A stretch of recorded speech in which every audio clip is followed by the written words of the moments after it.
all of humanity, has been transported into the stomachs of 100-ton crucian carps. Outside is a world with only oceans and no land. At regular intervals, the crucian carp will swallow seawater containing supply crates. These flow into the carp's stomach. By opening them, people can obtain water and food, as well as tools or blueprints to help survive in the stomach.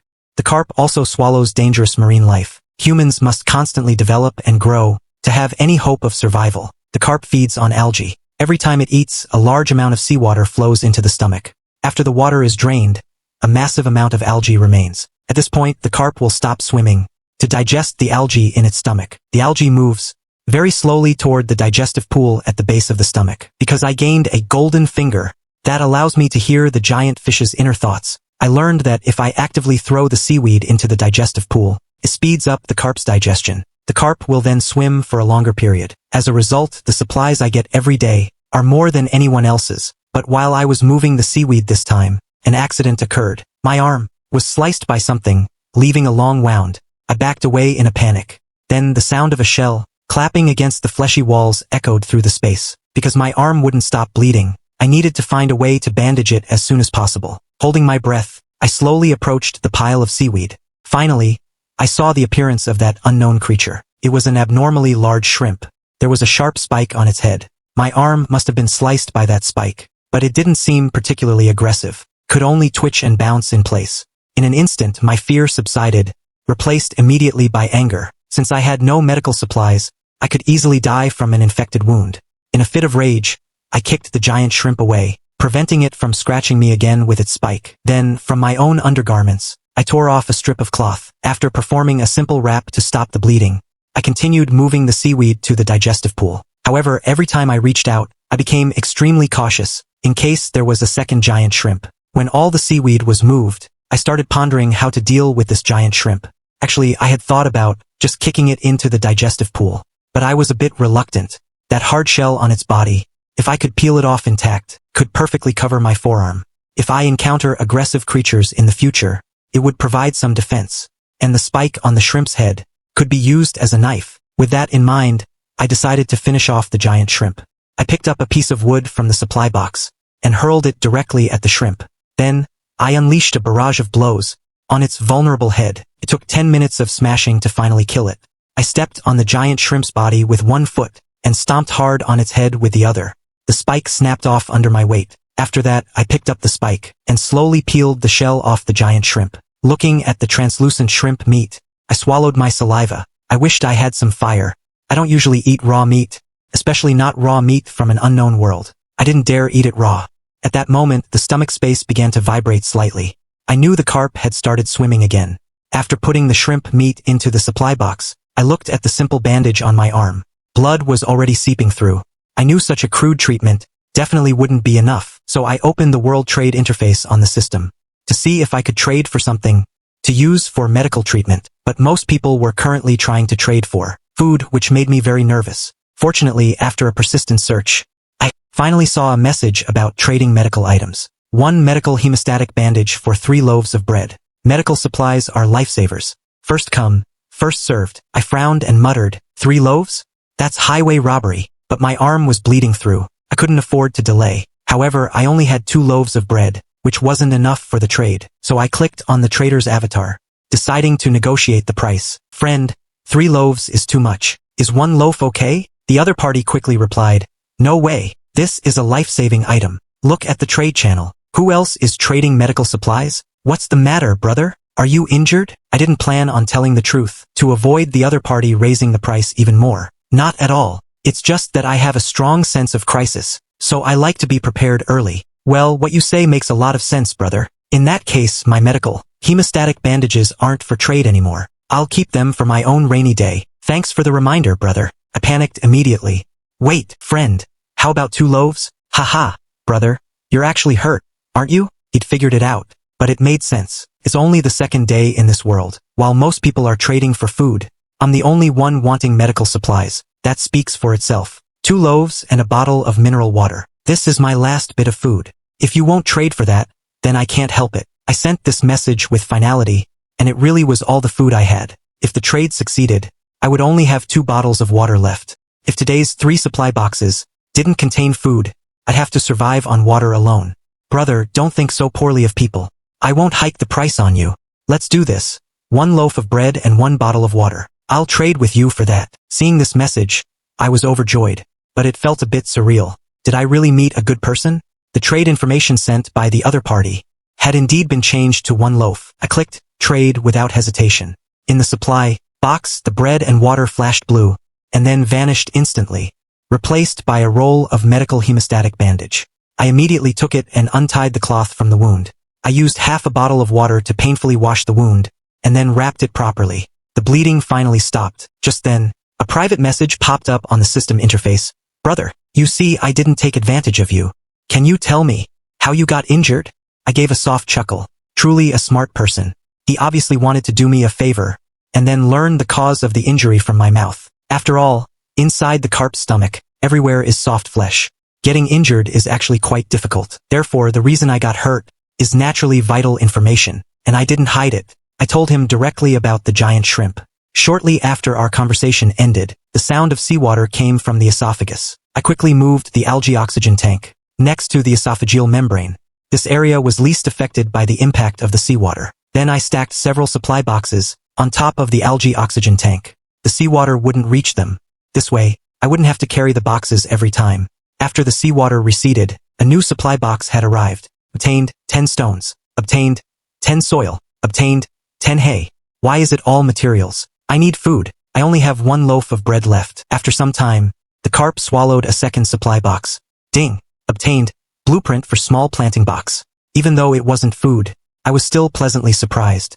A planting box. The name says it all, it's for growing food. But I was still missing some materials, so I couldn't craft it yet. Hours later, the last supply box was washed in. Before opening it, I prayed, please, give me food. Ding.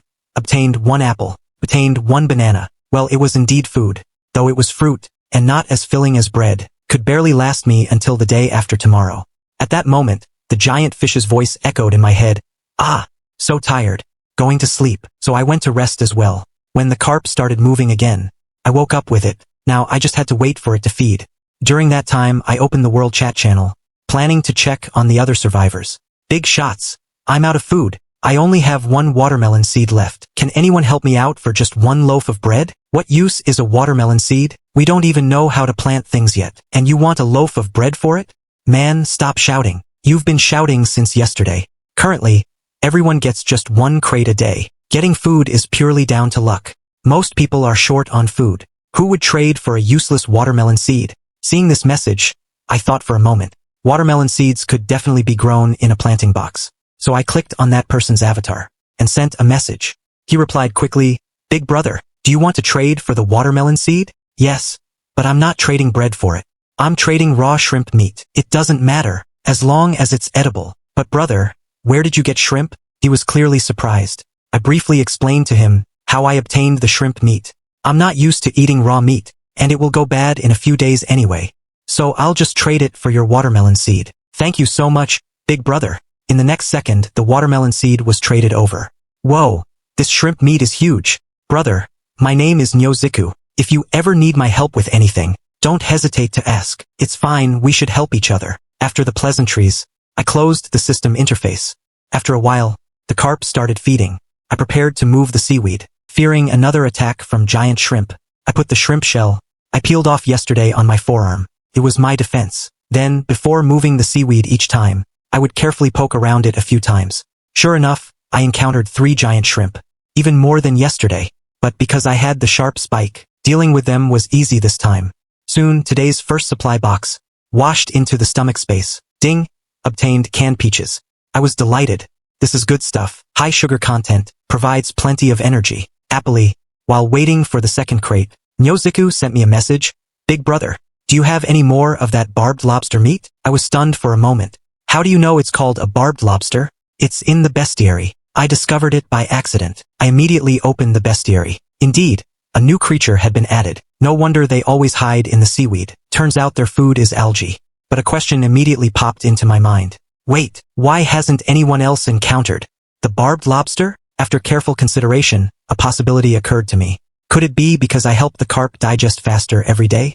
So its daily activity time far exceeds that of other crucian carps. Because of that, it swam into a sea area where barbed lobsters live. That must be it. It looks like I'm already far ahead of everyone else.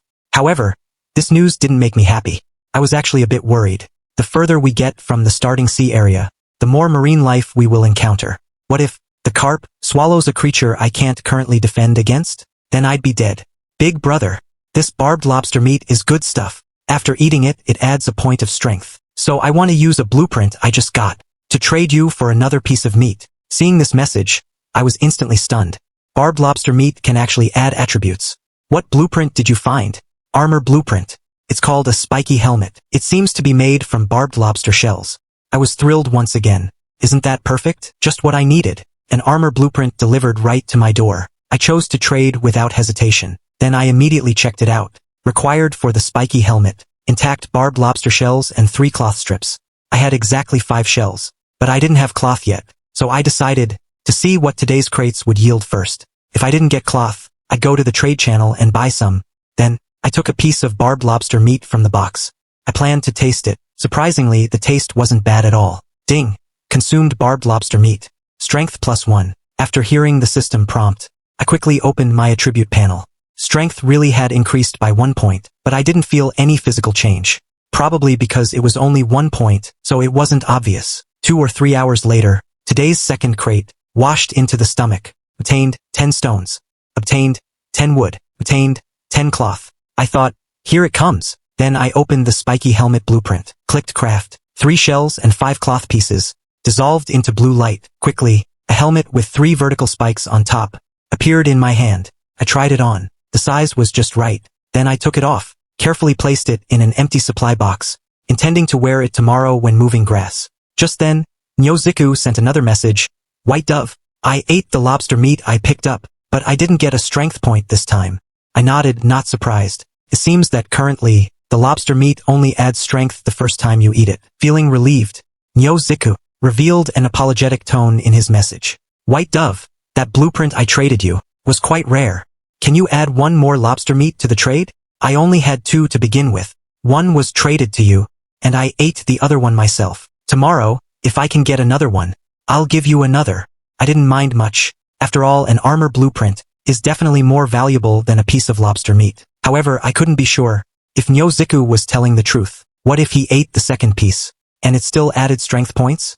Deliberately lying to me wasn't impossible. So the last remaining piece of meat, I would eat tomorrow myself. Only after confirming it won't add more strength would I trade it to Nyoziku. Soon, the sound of churning water came from the esophagus. Today's last supply crate was here. Ding! Obtained 1 heating pack. I was thrilled. Doesn't this mean I can cook and eat the lobster meat tomorrow? But I quickly dismissed the idea. No. This heating pack is single use. Using it for 1 piece of shrimp meat is too wasteful. When I woke up again, it was already my 4th day in this world. The first thing I did was eat the barbed lobster meat for breakfast. Nyoziku didn't lie to me. It really didn't increase my strength again. I felt a bit disappointed. After a while, the carp began to feed. I put the spiky helmet I made yesterday on my head. I waited to move the seaweed, but then I unexpectedly heard the giant fish's immature, childlike voice. I hate it. Why is it all these things? They keep stealing my food. The carp sounded very angry. Seemed like those barbed lobsters that also eat algae were competing with him for food. It looks like there will be many lobsters in the seaweed today. I must be careful when moving it later. And it seems the carp has swum into a sea area where the number of barbed lobsters is massive. Suddenly, the entire stomach space shook violently. Then it started to tilt. Eventually, it was almost vertical. Caught off guard, I crashed into the fleshy wall. Luckily, the wall was soft. Besides being a bit dizzy, I wasn't hurt elsewhere. But all the seawater in the algae oxygen tank spilled out, and my accumulated supply boxes were scattered everywhere. I immediately hugged one of the boxes tightly because it contained the canned peaches and the heating pack. Nothing could happen to these 2 precious items. My mind was full of doubt and panic. What happened? Did the giant fish come under attack by another creature? Although the giant fish is enormous, in this unknown world, there's no guarantee that even larger creatures wouldn't attack it. Suddenly, with a bang, an explosion-like sound penetrated the carp's body and entered the stomach cavity. Powerful sound waves swept over my body. My head felt like it had been hit by a heavy blow. The pain was excruciating. Heh, steal my food. I'll slap you all away with my tail. The fish's voice rang out. I immediately understood the reason for all the anomalies. Good heavens, he's just slapping shrimp. My heart settled back into my chest. The stomach space returned to normal. After resting for a bit, I floated the algae oxygen tank back up, although the water inside was almost gone. Luckily, the carp was about to feed anyway. I just refill it then. The supply boxes scattered on the floor were carried back by me one by one. Then the carp began to feed. Seawater rushed in. I immediately opened the system interface, located the algae oxygen tank, and clicked repair. Seawater was automatically injected into it. Then I started my daily work of moving seaweed. At the same time, I was cautious, making sure no lobsters scratched me. But after finishing the job, what surprised and delighted me was, there were actually 10 dead barbed lobsters in the seaweed. Clearly, they were all killed by the carp's tail slaps. That sound of his tail whipping earlier had almost vibrated me to death. One can imagine the power. And this was just the first round of feeding today. I already got 10 lobsters. When the day's feeding was over, wouldn't I have at least 50 or 60 of them? But I thought if I just piled them up, the barbed lobsters might be washed away by the next round of seawater. So I thought of a way. That was to build another algae oxygen tank and arrange them in a V-shape against the stomach wall. The triangular area in the middle would hold the lobsters. Having an extra tank wasn't bad either. Anyway, I had plenty of materials. Quickly, the second round of feeding began. I piled the barbed lobsters in the corner, using my body to help block the impact of the seawater. Then I opened the blueprint for the algae oxygen tank, successfully constructing a second one. Next, as planned, I arranged them in a V-shape, perfectly enclosing the 10 barbed lobsters. Now it's my 4th day in this world. While the giant fish was feeding, an unknown creature several meters long appeared in the seawater flowing into the stomach. To make matters worse, the flashlight's battery happened to run out at that exact moment. Without the light illuminating the stomach cavity, it immediately fell into complete darkness. The next moment, the unknown creature jumped out of the water and lunged at me. I couldn't help but widen my eyes, trying to see everything, but it was in vain. Unknown fear amplified infinitely in the darkness. Suddenly, with a crack, my head was struck by a sudden impact. I felt what seemed to be the claws of some creature, clutching tightly onto my spiky helmet, making a sound of sharp objects scraping together. The jagged fear made my whole body go numb. My left hand, gripping the spike, wouldn't stop shaking. I kept telling myself to stay calm. Suddenly, I felt something else wrap around my neck. Choo! The slimy, slippery sensation made my scalp tingle instantly. In the pitch-black environment, I subconsciously assumed it was the tentacle of some massive monster. Then it began to tighten. I suddenly found it difficult to breathe, and my face began to flush with blood. This near-death sensation made my adrenaline explode instantly. The fear and numbness in my body mostly dissipated, replaced by endless rage. With a squelch, I swung my left hand violently, stabbing the spike into that thing. I didn't even care if I accidentally stabbed my own neck. The unknown monster immediately let out a sharp, buzzing scream, and I discovered the scream was actually coming from right above my head. So I used my right hand to frantically swing the spike upward, soon successfully cutting the creature apart. The severed part thrashed wildly, spraying a large amount of foul-smelling liquid all over my face. Then the limb wrapped around my neck also fell off. After a while, the monster stopped moving completely, but the claws on my head were still clamped firmly onto my spiky helmet. As the adrenaline slowly wore off, the feeling of fear returned, making me afraid to move for a moment. I waited until all the seawater had receded. Only then did I summon the courage to hand-crank the flashlight for power. The moment the light shone out, I saw a severed biological body, draped over the algae oxygen tank, dripping blood downward. Then I took off my helmet, and saw 4 sharp, ship anchor-shaped teeth, deeply embedded in the helmet. Looking at the overall appearance of this creature, a cold sweat broke out on my back. If it hadn't bitten through my skull, it was purely because I got lucky. The helmet alone couldn't have blocked this monster's fangs. The reason I was okay was entirely thanks to the 3 spikes on top of the helmet, which kept the monster's teeth a certain distance from the main body of the helmet. That's why the helmet wasn't bitten through. At this moment, I thought with lingering fear, Nyoziku really saved my life. Next, I opened the biological encyclopedia section of the system interface. Sure enough, I found this monster. Spear-headed worm. Length, 2 to 3 meters. Diet, blood. Description: a parasite that lives inside giant organisms. Its sharp teeth can easily bite through an adult's head. Teeth can be used to craft tools. After reading the description, I felt even more terrified in hindsight. Surviving this time was purely a matter of luck, having obtained and crafted the spiky helmet blueprint in advance. Suddenly, the sound of churning seawater came from the passage. I then remembered the carp hadn't finished feeding yet, so I quickly pried the spear-headed worm's head off the helmet tossed it aside carelessly, and put the helmet back on. I stayed inside the triangular space, formed by the algae oxygen tanks. Fortunately, until the carp finished feeding, I didn't encounter any more spearheaded worms. So I stepped out and began moving the seaweed and the barbed lobsters. During this time, every so often, I would give the flashlight extra charges to ensure I had enough power for emergencies. I really never want to experience meeting unknown creatures in the dark again. Half an hour later, all the seaweed had been moved into the digestion pool. I also threw the spearheaded worm's body in there to get rid of it. Tallying them up, I had obtained a total of 58 barbed lobsters today.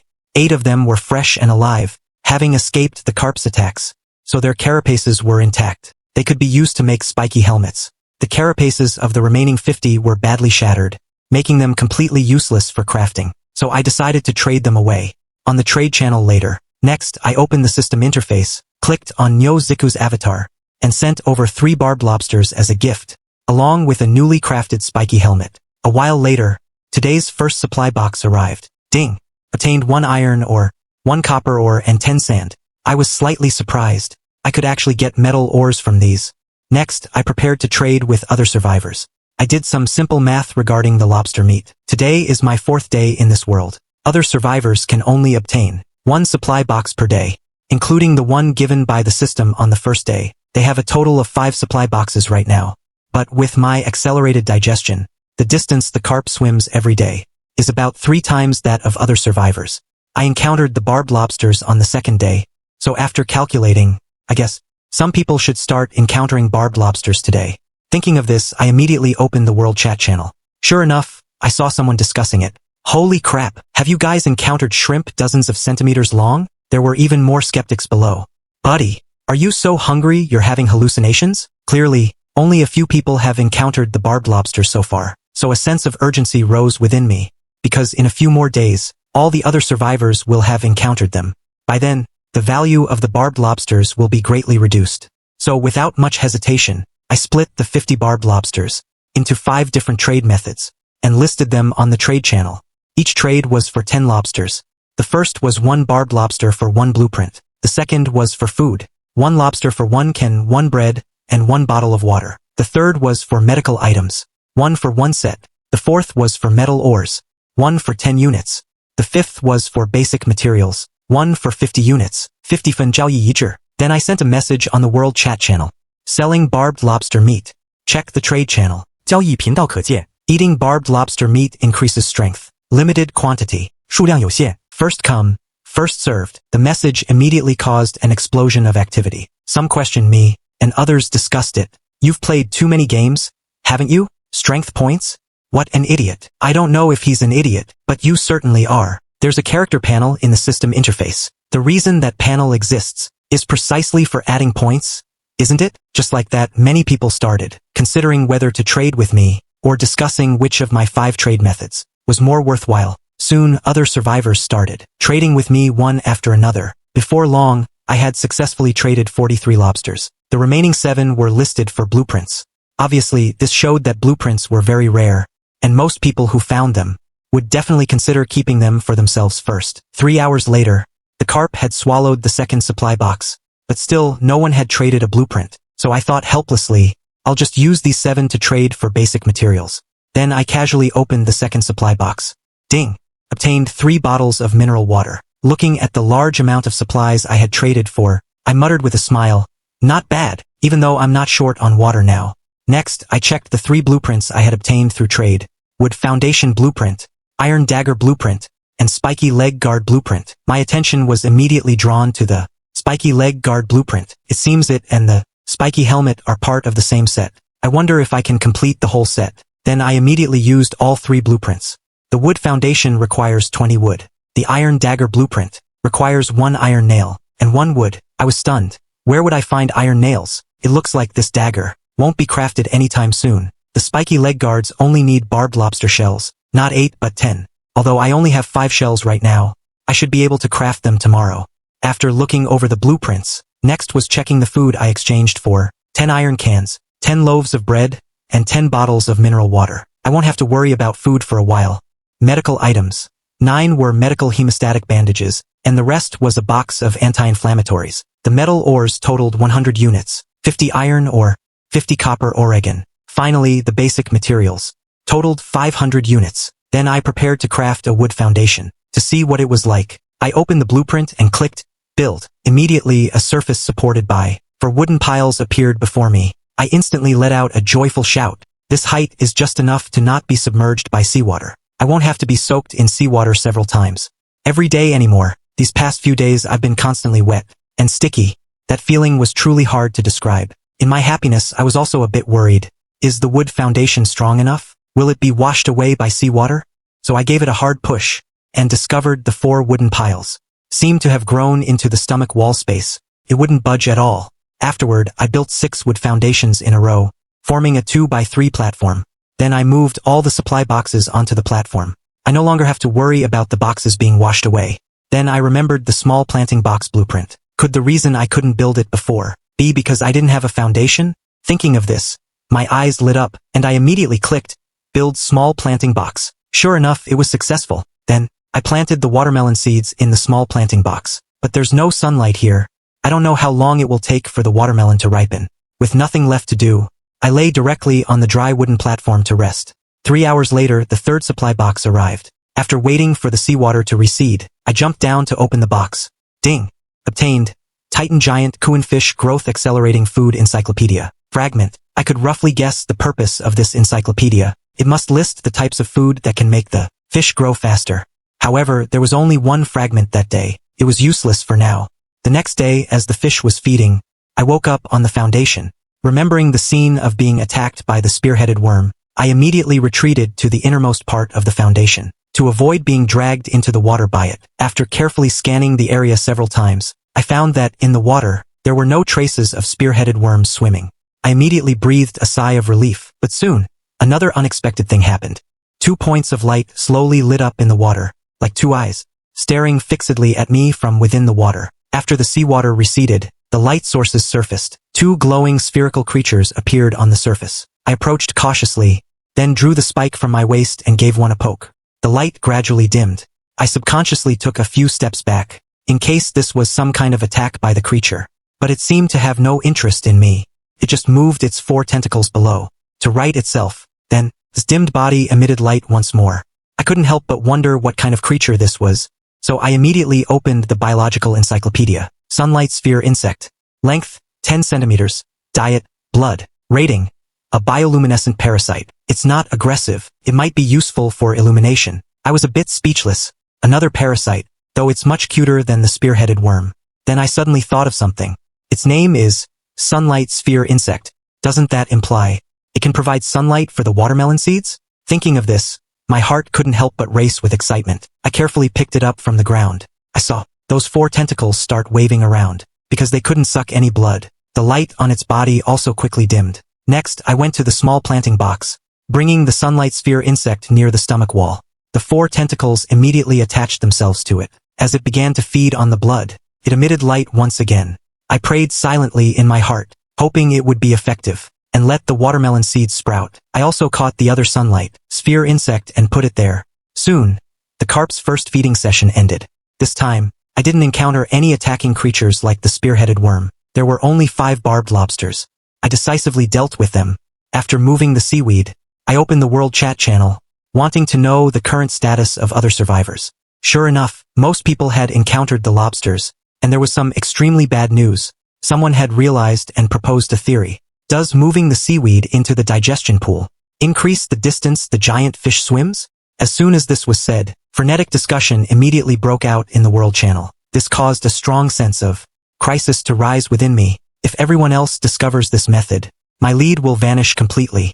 Just then, today's first supply box was brought in by the seawater. Ding! Obtained.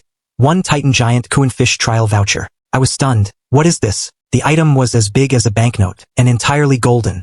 Then a system notification rang in my mind. After using the Steel Leviathan trial voucher, you can enter the body of an adult steel leviathan to eliminate all parasites in its stomach. You can return after the task is completed. Any items obtained in the steel leviathan's stomach cavity can be brought back. After the system prompt ended, I muttered to myself, it seems this is like an entry ticket to a game dungeon. But I wasn't in a hurry to use it, because with my current strength and equipment, dealing with even 1 spear-headed worm is a struggle. Afterward, I continued to watch the other survivors' discussions. Now they had confirmed the theory that actively moving seaweed can speed up the giant fish's travel, but the low oxygen levels in the stomach cavity was still a problem for them. If they didn't have an algae oxygen tank like I did, then expending physical effort to move seaweed would lead to death from oxygen deprivation. At this point, someone made a suggestion, saying, there should be a solution to the oxygen problem. If we can find a blueprint for an item that produces oxygen, then the method of moving seaweed can be implemented. Seeing this person's comment, my gaze drifted to the algae oxygen tank in the corner behind me. After some thought, I decided to mass-produce them and sell them at a high price. The items exchanged must be blueprints. I want to maximize its value before others obtain the algae oxygen tank blueprint. So I sent a message in the World channel. Seems my luck is pretty good. I just happened to find an algae oxygen tank blueprint. What? For real? That luck is way too insane. Bro, are you selling the blueprint? Name your price. Only a fool would sell it to you. Bro, craft some and sell them to me. Price is negotiable. Just like that, everyone started asking me for the price of the oxygen tank. I didn't sell them immediately. Instead, I decided to do some scarcity marketing first. Everyone, don't rush. I'm not planning to sell today. After all, I'm not sure yet how much oxygen this tank can actually produce. So I need to test its effects for these 2 days and sell them the day after tomorrow. Even though I said that, a few people still tried to reach me via private message to buy in advance. A few hours later, the number of private messages reached tens of thousands. I directly proposed the condition of trading for blueprints. This quickly discouraged the vast majority of people. In the end, only 8 people were willing, but I was still very pleased. Then, near the end of the next feeding session, using the seaweed left in the stomach, I crafted 8 oxygen tanks and successfully traded for 8 blueprints. Soon after, the second supply box was brought in. Ding! Obtained 1 sweet potato seed. My mood improved even more at this moment, because seeds are the things that can provide a stable food source. So I built another small planting box, watered it with half a bottle of water, and then I ate and drank heartily. I have plenty of food now, so there's no need to go hungry. Then a private message came through. Hello, my name is Wombbleed. I'm the person on the World channel who suggested moving seaweed and breaking walls. Could I trade for an oxygen tank with you? After reading this message, I literally laughed from anger. So he's the brave soul who might have ended my lead, and he actually dared to come and trade with me. Sorry, I have no interest. Wombbleed didn't give up and replied, I'll trade a blueprint with you. I can even provide any materials needed. I still refused, no trade, but he still didn't give up. I know you want to take this opportunity to stay ahead of everyone else, but in this unknown world, being ahead alone isn't necessarily a good thing. The further you go, the closer danger gets to you. Though having one more person like me can't help you directly, we can alert each other and prepare early. Looking at his message, I began to reflect. Indeed, when I encountered the spear-headed worm earlier, I almost died. If someone had warned me in advance, I could have prepared earlier. That near-death sensation, I really don't want to have it again. Just like that, I was swayed. All right, what you said makes a lot of sense. I'll trade one to you. Pleasure doing business with you, Mr. White. After the blueprint was traded over, I opened it to take a look. It was a weapon with decent value. Today's feeding sessions for the carp have ended, so I plan to get some sleep as well. But before I do, I took a look at the small planting box I was so anxious about. It has actually sprouted. A look of pleasant surprise instantly appeared on my face. The sunlight sphere insects really can replace sunlight. But then, another question popped into my mind. After all, these things are parasites that feed on blood. If too many collect, it will definitely harm the carp. So I decided to keep only 10 in the future and kill all the extra ones. Waking up the next day, I actually saw that the sprouted watermelon seedling had grown to over 10 centimeters, and the sweet potato had grown 5 or 6 centimeters. I was instantly overjoyed. I would soon be self-sufficient in food. Next, I put on the spiked helmet, then used 8 units of spiked shells, shrimp shells, and 10 units of cloth to craft a spiked armor. Then I opened the 8 blueprints I traded yesterday. To my surprise, 4 of them were for the spiked krill set, spiked belt, spiked boots, spiked trousers, and a spiked crotch guard. A smile appeared on my face once again. Then, I checked the materials required to craft these blueprints. The spiked set wasn't an issue. I should be able to craft them all very soon. I currently have 10 units of shrimp shell left, so I decisively crafted the spiked crotch guard and the spiked boots. Wearing 4 pieces of equipment, I finally felt my body becoming significantly heavy. This made me realize a problem. If I add the other 2 pieces that haven't been crafted yet, I estimate my body won't be able to take it. Then I opened the character attribute panel. It showed that The normal value for everyone's attributes is 10, but my strength is clearly on the weaker side. In other words, to successfully wear the full set, I need to find a way to increase my strength attribute. Doing a rough calculation, I need to raise my strength to at least 15 points. Soon after, seawater poured in. Today's first supply box was coming. Suddenly, something darted through the water with extreme speed, kicking up a trail of splashes on the surface. By reflex, I retreated to the interior of the wooden platform, searching for the shadow of that creature.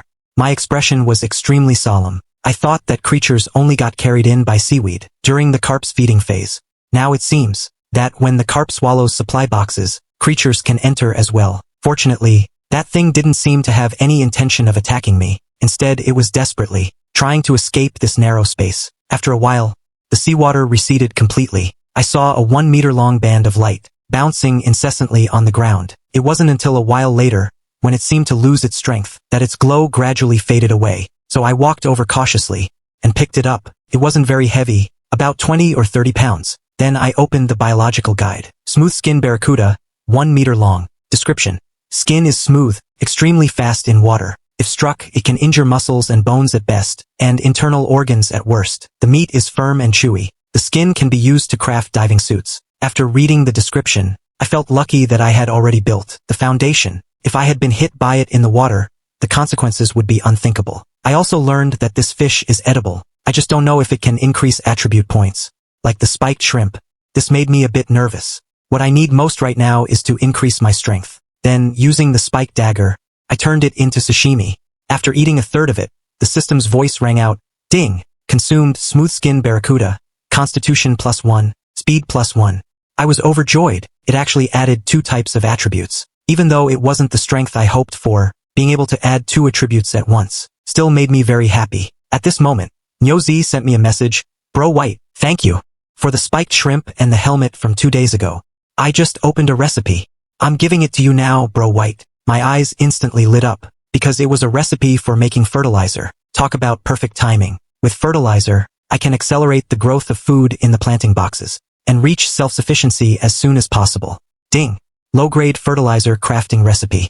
Must be crafted in a composting bin. Requires 5 units of hay, 5 units of carp feces. I froze.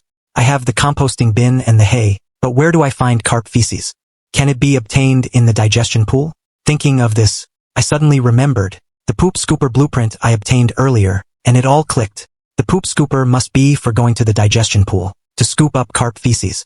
Just like that, I decisively used 5 units of wood to craft it. Then I added 5 units of hay to the composting bin, went to the edge of the digestion pool, and dipped the scooper inside. When I pulled it out, the bucket at the end was filled with green sludge. This must be the carp's feces. Then I poured it all into the composting bin. The smell was really pungent, so I quickly grabbed the lid and covered it. Next, I just had to wait quietly for the fertilizer to be made. In the time following, I took the weapon blueprint I traded from Womblede, and crafted it. It was a relatively long bone blade, much more useful than the previous spiked dagger.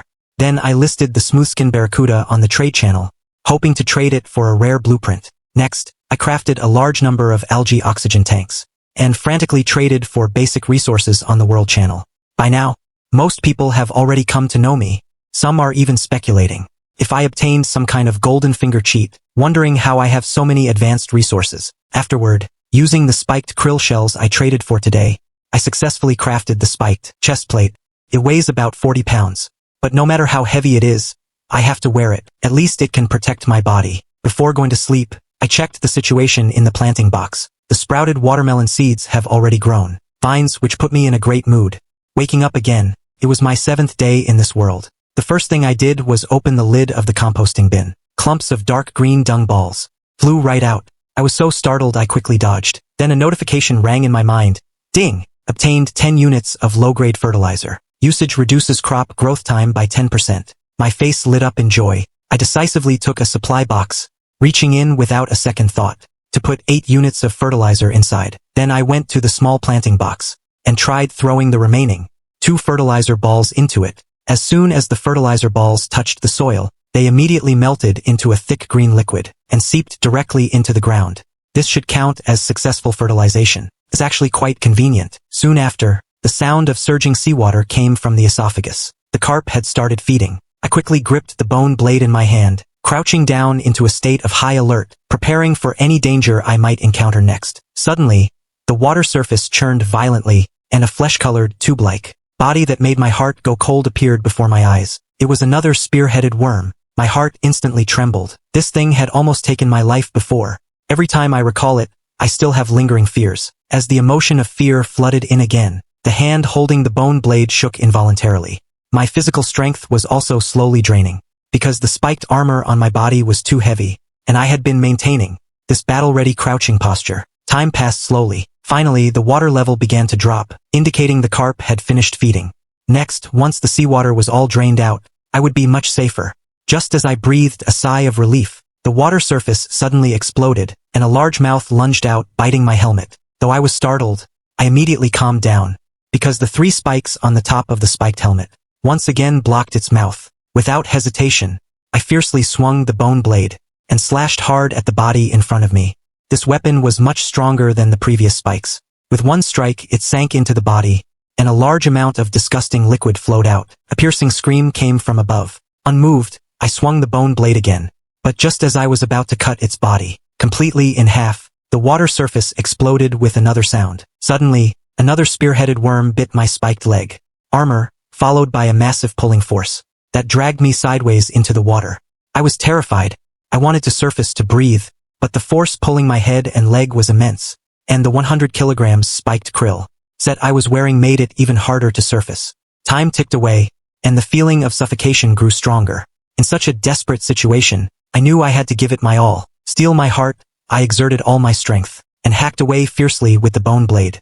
The spear-headed worm biting my head, perhaps because it was already severely wounded, let go of my head after just 2 cuts. Overjoyed, I didn't care about the lost bone blade. I frantically paddled with both hands, and slowly brought my body to the surface. Then I breathed in oxygen like crazy. But immediately the other spear-headed worm violently dragged me into the water again. Caught off guard, I swallowed several gulps of seawater. Then I flailed my arms, struggling desperately to surface again. But just as I coughed, I was dragged back into the water once more. I began bobbing up and down like this, incessantly flailing my arms. I knew that as long as the injured worm didn't launch another attack, I could stall, with the one wrapped around my leg. Once the seawater receded, it would be my time to counterattack. Finally, the seawater was completely drained. That spear-headed worm had no more leverage, and could no longer pull me at all. However, its 4 barb-shaped teeth were still biting my leg. Luckily, the defense of the leg armor blocked its sharp mouth. This allowed me to finally set my mind at ease. Once I knew my safety was guaranteed, a wave of exhaustion instantly swept over my body. Then I searched for the spear-headed worm I had wounded, but what I saw made me snap back to full alertness.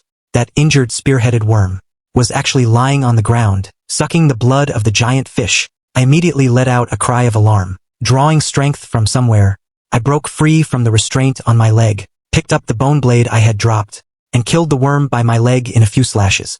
Then I quickly rushed to the one sucking blood. After several more slashes, I finally killed it too. The sunlight sphere insects are small.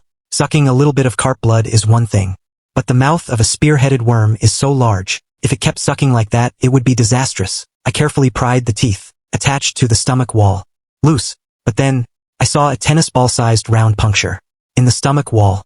Furious, I kicked the spear-headed worm aside. Now the problem was how to stop the bleeding for the fish. Suddenly, I had a flash of inspiration. I thought of the sunlight sphere insects. I quickly climbed onto the foundation, grabbed a sunlight sphere insect, and pressed it onto the bleeding hole. Then I saw its 4 small tentacles cling tightly to the surrounding stomach wall, sealing the puncture perfectly. I was so happy.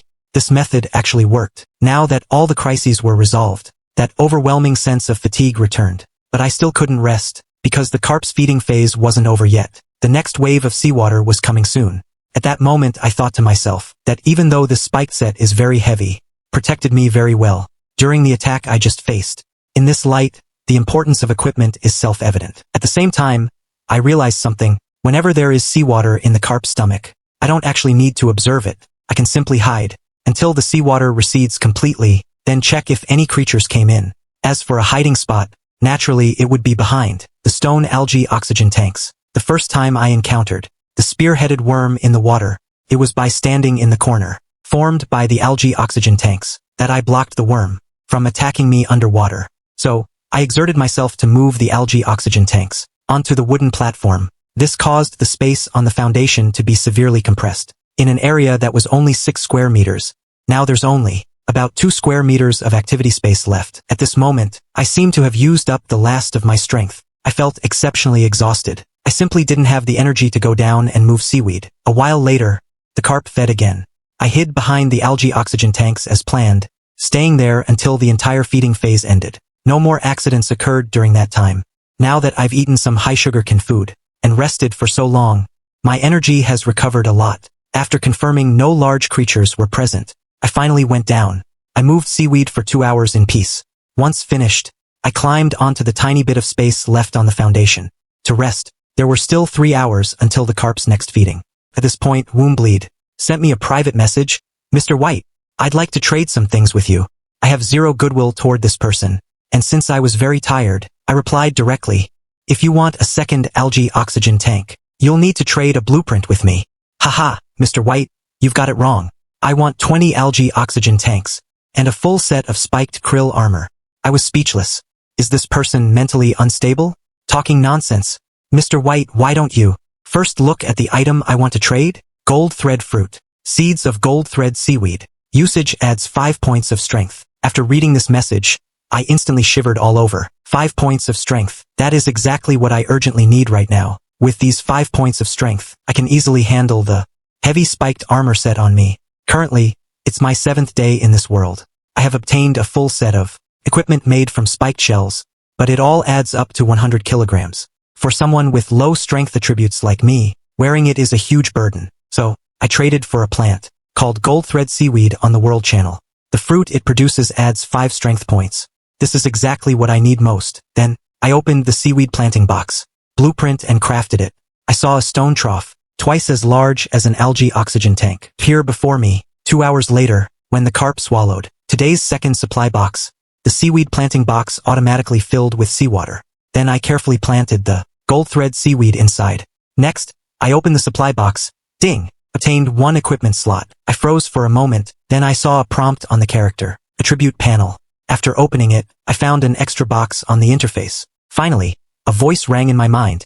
Equipment slot. Can store 1 piece of equipment or a weapon.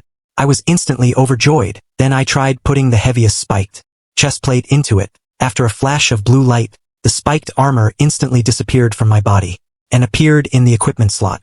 Then, with a single thought, the spiked chest plate reappeared on me. I couldn't help but marvel. This equipment slot is truly a wonderful thing, and it should be obtainable multiple times. During the 3 hours waiting for the next supply box to arrive, I continued crafting algae oxygen tanks, trading for basic materials on the World Channel. By now, other survivors have all learned that if they can't produce oxygen themselves, they will die from hypoxia, while moving seaweed to help the carp digest. So the amount I trade every day is enormous. As a result, my basic materials are about to fill the 20-some supply boxes in my possession. This is becoming a headache. How should I store the remaining materials? Just then, the carp delivered today's 3rd supply box, and I obtained a cabinet blueprint. I blanked for a moment, then felt wild joy. Heaven is truly helping me. Then I opened the blueprint. Cabinet blueprint requires 20 units of wood. Perfect. The material cost isn't high. I immediately clicked craft.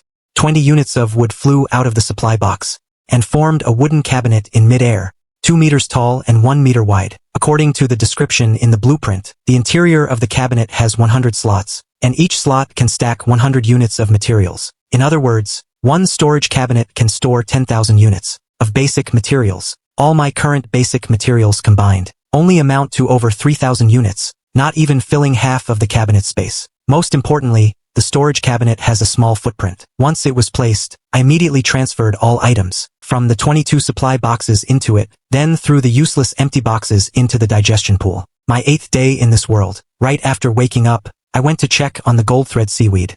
There was no change in the stone trough. I was slightly disappointed, though it was expected. The gold thread fruit adds 5 points of strength. Its growth time must be longer than other crops. Next, I went to the small planting box and was pleasantly surprised to see that flowers had already bloomed on the watermelon vines. At this rate, I estimate it won't be long before I can eat sweet watermelon. The main issue is that the food in the supply boxes is mostly dry bread. Only occasionally is there a small amount of fruit or canned food, but I'm reluctant to eat those. So for the past few days, I've almost reached my limit with bread. I couldn't help but mutter, when will I be able to improve my diet? Right now, I especially hope for some salty food. Whether it's the body's need for salt, or the taste buds craving for saltiness, it makes me recall the delicious food I used to eat from time to time. A few hours later, the carp finished feeding. I checked on the carp's current status. Titan gulpfish. Age, 9 days. Stage, juvenile. Body length, 35 meters. Evaluation, a 220-ton little baby. I didn't expect that in 8 days, its length would have already grown by 5 meters. If I give it extra meals, would it grow even faster, and thus swim further? Currently, others have all learned that moving seaweed can help it digest more easily. So although I'm leading now, those behind me have started, keeping the same pace as I am. Since this is a world of survival, I must continuously expand my leading advantage. Without another word, I immediately crafted a second storage cabinet. Then, on the World Channel, I purchased 10,000 units of cheap seaweed and put it all inside. After that, I went to sleep in a great mood. When I woke up again, it was my 9th day in this world. Something terrifying appeared. On the World Channel, the survival count in the top right corner began to decrease rapidly. At first, it dropped by dozens or hundreds, but soon tens of thousands were dying every second. I did the math and figured out the timing. This must be when others are encountering the Mautu worms one after another. Those who have survived so far have also paid a high price. Then they all began asking, on the World Chat channel, how I had overcome the crisis. Seeing these messages, my eyes lit up immediately. This is exactly what I've been waiting for. I had Nyo Zichu spread the word on the World Trading Channel that spiked helmets could defend against the Mautu worms' attacks to the head. The channel exploded instantly, and everyone began frantically buying from Nyo Zichu. At that moment, I lent the spiked helmet blueprint to him and let him mass-produce and trade them for me every day. The price for each helmet trade was 100 units of basic materials, or 10 portions of food or bottled water. Those without enough materials could use metal, or as an equivalent exchange. In this way, I greatly expanded my inventory again, and shared some of it with Nyo Zichu. When today's second supply box arrived, I opened it and found a packet of instant noodles. A wild look of joy swept over my face. Finally, I could eat something salty. In this current survival environment, this isn't just braised beef noodles. It's a braised beef hot pot. I sat on a supply box, filled the noodles with water, and took out the disposable heating pack I'd gotten a few days ago, placing it steadily underneath to heat it up. I also sliced some meat I'd gotten earlier and put it in. I happily enjoyed a hot pot meal, spending my happiest day since arriving in this world. On the 10th day, another surprise occurred. The supply box didn't flow into the stomach at the usual fixed time. I waited an extra hour, and there was still no movement. However, other survivors were already boasting about the good things they had just opened on the World Channel. This meant the problem was unique to me. I anxiously pondered the reason. Just then, the esophageal membrane suddenly opened. My spirits lifted, and I quickly looked over, thinking the supply cavity had finally arrived. But the esophageal entrance didn't have seawater rushing in like every time before. My thoughts were in a whirl. What on earth was happening? This had never happened before. Suddenly, the carp's inner voice rang in my mind. Finally found a treasure cave. Why hasn't the little human in my belly come out yet? I was shocked. I didn't expect the carp to have known all along that I was living in its stomach, and now it even wanted me to temporarily leave its belly to find some good things outside. However, my heart couldn't help but grow nervous. So many days had passed, and this was the first time I was about to see the unknown world outside. Going out without knowing anything was clearly very dangerous, but since the carp clearly told me it was a treasure cave, I had to go on this trip. First, I crafted a wooden shield and put it in my equipment slot. Then I put on the spiked armor, and with the fish bone knife in hand, I finished all preparations. Then I slowly entered the esophagus. I looked up and around. The esophagus was about 1.5 meters in diameter. I had to hunch over to pass through. Since the ground was very slippery, I moved forward very carefully. After walking about 7 or 8 meters, the space ahead suddenly opened up, but it was equally pitch black. However, I wasn't afraid, because I knew my current location was inside the carp's mouth. The safest place in this world was inside this body. After walking another 5 or 6 meters, I saw a white wall with a texture like a brush. I reached out to touch it from up close. The entire wall was made of long whiskers, but they weren't soft like a brush. Instead, they were as tough as bamboo strips. I guess these were the filter teeth the carp used for feeding. To go out, I definitely had to climb over this wall of filter teeth first. Fortunately, it wasn't high, only 2 meters. I climbed up with a small jump. Before me appeared a wall of rock. Next, I walked along the filter teeth, groping along the rock wall. Finally, I found a cave only 1 meter wide. The hole, that dark, cramped environment made my heart pound. This must be the entrance to the treasure cave. But the space inside was just too small. If I wanted to enter, I could only crawl forward. If I encountered danger, it would be difficult even to turn around. But then I thought, forget it, the bigger the waves, the more expensive the fish. To survive in this world, facing danger is necessary. Recalling those previous life and death experiences, I knew that in this world, there was never a way to just live peacefully. So, holding the wooden shield over me, I decisively crawled into the cave. The inside of the cave was also entirely made of rock. I lay prone on the ground, keeping the wooden shield at the very front, to guard against attacks from any monsters. I crawled like this for about 10 meters, sweat already drenching my forehead. After another 10 meters, I found the surroundings becoming wetter and wetter. Water had started to accumulate on the ground, and the further I crawled, the higher the water level rose, even taking up half of the cave space. This made it even more uncomfortable. My body was soaked in water, yet my head had to be held high. The posture couldn't have been more awkward. More importantly, I didn't know if there were any strange creatures in the water. Suddenly, with a splat sound, something fell onto my head.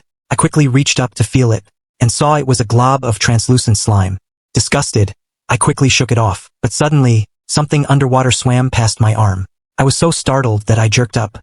I raised my hand as if I'd been electrocuted, splashing the water and making a loud noise that echoed continuously in the silent cave. I forced myself to calm down.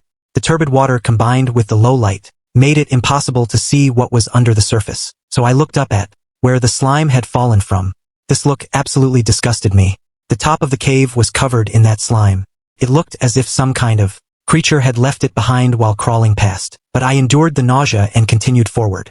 As I went deeper, the slime became more and more abundant. There was even slime on the ground, under the water, making my hands and feet slip so I couldn't get any leverage. This made my crawling speed even slower. I even fell into the water several times after that. So I decided to just take a rest first. But after resting for just a short while, I heard a faint sound, like something was on the rock wall, slowly crawling. I quickly turned my head, searching for the source of the sound. Finally, at the top, I saw a flat, soft-bodied creature. It was completely transparent, and I could see its internal organs. Its body was only about 20 centimeters long. The creature's overall appearance wasn't terrifying, and it didn't seem to have any intention of attacking me. It was just slowly crawling on the rock wall, leaving behind a long trail of slime. I ignored it. I had rested enough by now, and should continue forward. But just then, the water surface ahead suddenly surged with large waves. This made my heart, which had just settled down, leap into my throat. Looking at the situation, it was clearly some kind of large creature rushing rapidly toward me. In the next second, an even heavier wave hit me. This time it nearly knocked me over.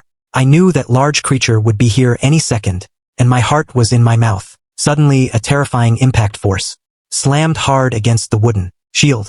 I couldn't block it at all. My entire body was pushed back over a meter. At the same time, my internal organs were jolted, and my mind went blank. For an instant, the emergency made me forget the pain in my body. I quickly used the fish bone knife in my hand to stab out viciously from the edge of the shield, but I heard a clink sound. The giant creature's body made the crisp sound of hard objects colliding. I thought, I'm finished. The fish bone knife clearly couldn't handle this giant creature. Seemed its head was as hard as stone, and the giant creature seemed to realize that my shield was providing protection. So it began to spin its body frantically. A loud rumbling sound echoed in the cave, and the sound of the wooden shield tearing came through. At that moment, my heart sank to the bottom. I felt like a lamb waiting for slaughter. I knew the moment the wooden shield broke would be my end. In desperation, I quickly sent a message to Nyozichu. Nyozichu, give me a wooden shield, quick! Nyozichu didn't say a word. He crafted it and sent it over immediately. So I dropped the fishbone knife, braced the shield with my right hand, thinking I could only fight a war of attrition with this giant creature. After all, it couldn't keep spinning forever, could it? But I could keep asking Nyozichu for wooden shields. But even so, I still felt my chances of survival were slim, because holding up the shield also required strength. I didn't think my strength could match that of the giant creature. Time passed bit by bit. After losing over a dozen wooden shields, I was exhausted to the limit. At this moment, I felt death approaching, but I didn't feel much fear, because this was my own choice. Crackle! The wooden shield completely shattered, and I finally saw that giant creature's full appearance. Its body occupied 80% of the entire cave. It looked like an earthworm. On its heads Shell grew a sharp, triangular bone drill. It was by spinning that bone drill that it had shredded my dozen-plus shields. Next I saw that Shell split down the middle into vertical segments, revealing the creature's hidden mouthpart, which was filled with needle-like teeth. At this moment, I finally resigned myself to fate. I stopped resisting, feeling that waiting for death was a kind of torture. Just at the moment the giant creature was about to bite me, a massive roar invaded the entire cave, even causing a violent vibration. In the next second, the carp's inner voice rang out, "You little bug, you're truly detestable. How dare you block the way and not let my human pass? Get lost." Upon hearing this, the giant worm's pouncing movement suddenly jerked and twisted. The terrifying big mouth immediately retracted. Then, as if encountering a natural predator, his whole body began to tremble. But my state wasn't good either, because the sound waves from the carp were too intense. They passed through the cave and through my body, making my vision go black, and my brain dizzy. After recovering for a while, I looked carefully at the giant worm in front of me. I found it staying in place, not daring to move, so I boldly crawled up. Seeing this, the giant worm suddenly contracted its body and disappeared without a trace in the next second. I couldn't help but find it somewhat comical. To a 40-meter-long carp, it really was just a little bug. Now, I finally breathed a massive sigh of relief. I leaned against the rock wall to rest, then used the system interface to ask Nyozichu for water and bread. After my strength had recovered a bit, I picked up the wooden shield again and continued crawling forward. After moving ahead about 30 meters, I encountered a fork in the road. To prevent getting lost, I followed the right-hand rule and chose the right side. Then I crawled for another 30 meters, and the space suddenly became much wider. I could even stand up straight. Then I looked around warily and found that this was an oval-shaped space. In the middle there was a pool of water, and in the water a supply box had been placed. I was instantly delighted. Finally, a reward. I quickly took it out and opened it. Ding! Obtained 20 units of glass. My expression immediately turned into one of disdain. Is that it? Although glass is indeed a very rare material, and I haven't seen anyone on the World Channel find it yet, the problem is, I don't have any blueprints that use glass as a material yet. However, I wasn't too disappointed. There was still another fork back there. There should be a supply box there too. So I returned to the previous fork and entered the left cave. This time I crawled for 50 meters, but I encountered yet another fork. I grumbled a bit, and once again chose the right side. After crawling over 30 meters, I once again entered an oval-shaped space. Sure enough, there was another supply box inside. Ding! Obtained 5 iron nails. I was instantly overjoyed. Previously, I always thought iron nails would need iron or to be smelted, but not necessarily. Oxygen in this space is limited. Smelting iron ore would be simply impossible. I didn't expect to just find them directly. For that previous iron dagger blueprint, iron nails were one of the crafting materials. After making sure there was nothing else around, I sent both supply boxes to Nyozichu for storage, then returned to the second fork, and decisively entered the left side. This path was exceptionally long. I crawled for nearly 200 meters, before finally reaching a spacious area. This space was obviously much larger than the previous two, and the water in the middle was very clear. Not only that, but there was another cave at the back of the space, which seemed to lead further. First, I went to the center of this space. Like before, there was a supply box here, but it wasn't in the water. It was placed on a rock platform. Also, the supply box was inlaid with gold edges. My eyes lit up immediately. Wow, I didn't even have to guess. The things inside definitely weren't simple. With an excited heart, I slowly opened that supply box. Ding! Obtained small aquarium blueprint, iron greatsword blueprint, and fish bone armor blueprint. My excitement was beyond words. I'd actually found 3 blueprints. Then I opened the blueprint section of the system interface to check them out. Small aquarium needs 10 units of stone, 10 units of glass, and 10 units of sand. Iron greatsword needs 3 iron nails and 1 unit of wood. Fishbone armor needs various large fish bones, 100 units of gold thread seaweed fiber, 50 units of fish fat, and 100 units of silk. After reading, I was stunned. The first 2 blueprints were fine, because I had all the necessary materials. I could make them as soon as I got back, especially the iron greatsword blueprint. It could be said to be the strongest weapon currently. The fish bone knife in my hand, obviously, couldn't compare to an iron weapon like that. Moreover, most people hadn't even obtained a weapon yet. But when I saw the last one, the fishbone armor blueprint, the materials required for crafting made me feel unwell. Except for the gold thread seaweed, I hadn't even seen the other materials. Plus, I only had 1 gold thread seaweed plant. Who knew when I could collect 100 units? However, I wasn't discouraged. Instead, I was even more motivated. It was entirely because the armor looked so cool, and its defensive power must be amazing. After all, it was made from large fish bones. Its strength would naturally be something my current shrimp shell set couldn't even dream of matching. Shaking my head, I decided to get back to business. After sending the golden supply box to Nyozichu, I crawled into the other cave in this space. This time, I only crawled about 50 meters before entering a new chamber. After a quick exploration, unexpectedly, I didn't find any supply boxes. Instead, in the center, I found a piece of staghorn coral.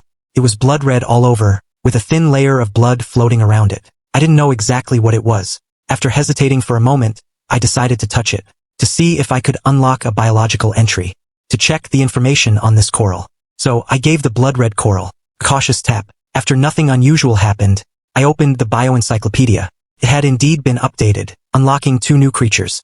The first was called the gelled flatworm. Body length, 10 centimeters. Weight, 200 grams. A soft-bodied creature with strong regenerative abilities. Its body can be used to make hemostatic gel. I was thrilled. This gelled flatworm must be that flat, soft creature I saw earlier. It can actually be used to make hemostatic gel. I must catch a few of them before leaving. Next, I looked at the second unlocked creature. Blood coral insects.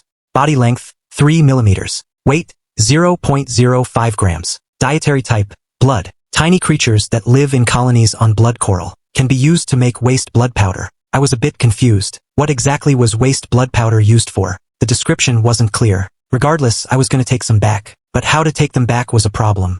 Blood coral insects can't leave the coral or the water. So I came up with an idea that was far from perfect. That was to ask Nyozichu for stones, sand, and glass.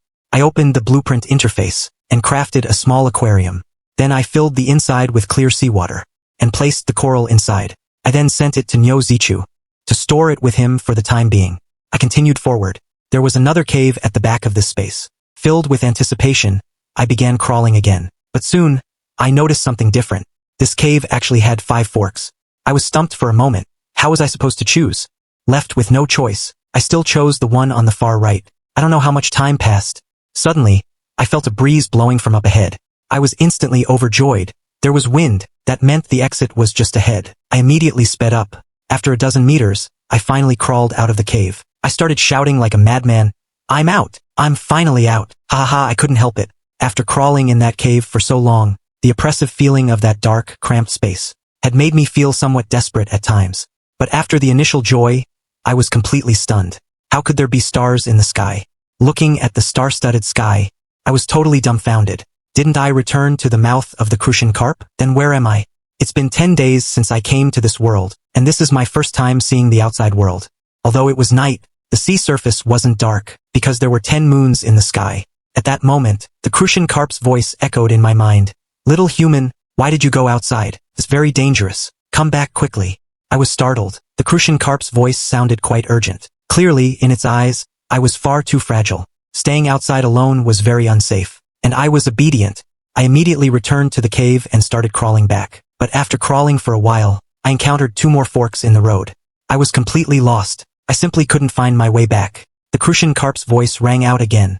"Little human, what's wrong? There's still something on the right you haven't taken."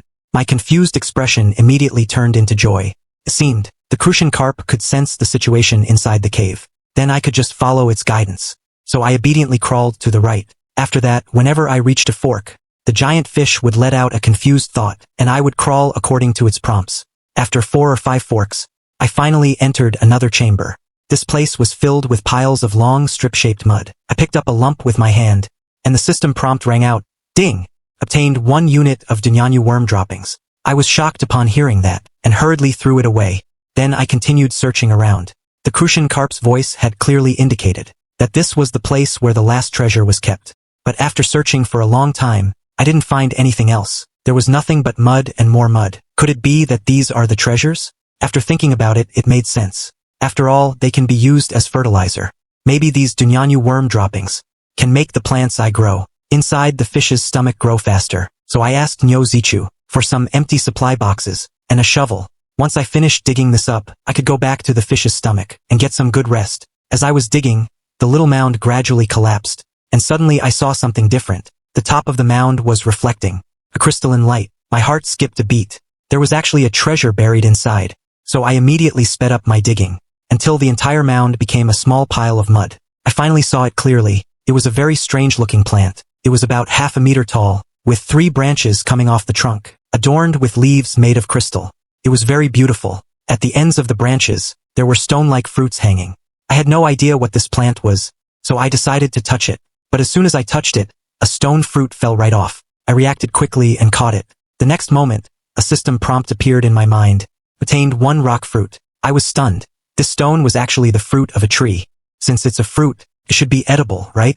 With that thought, I opened my mouth to give it a taste. But I hesitated for a moment and asked Nyo Zichu for a bottle of mineral water to wash it, before planning to bite into it. After all, there was Dunyanyu worm droppings everywhere.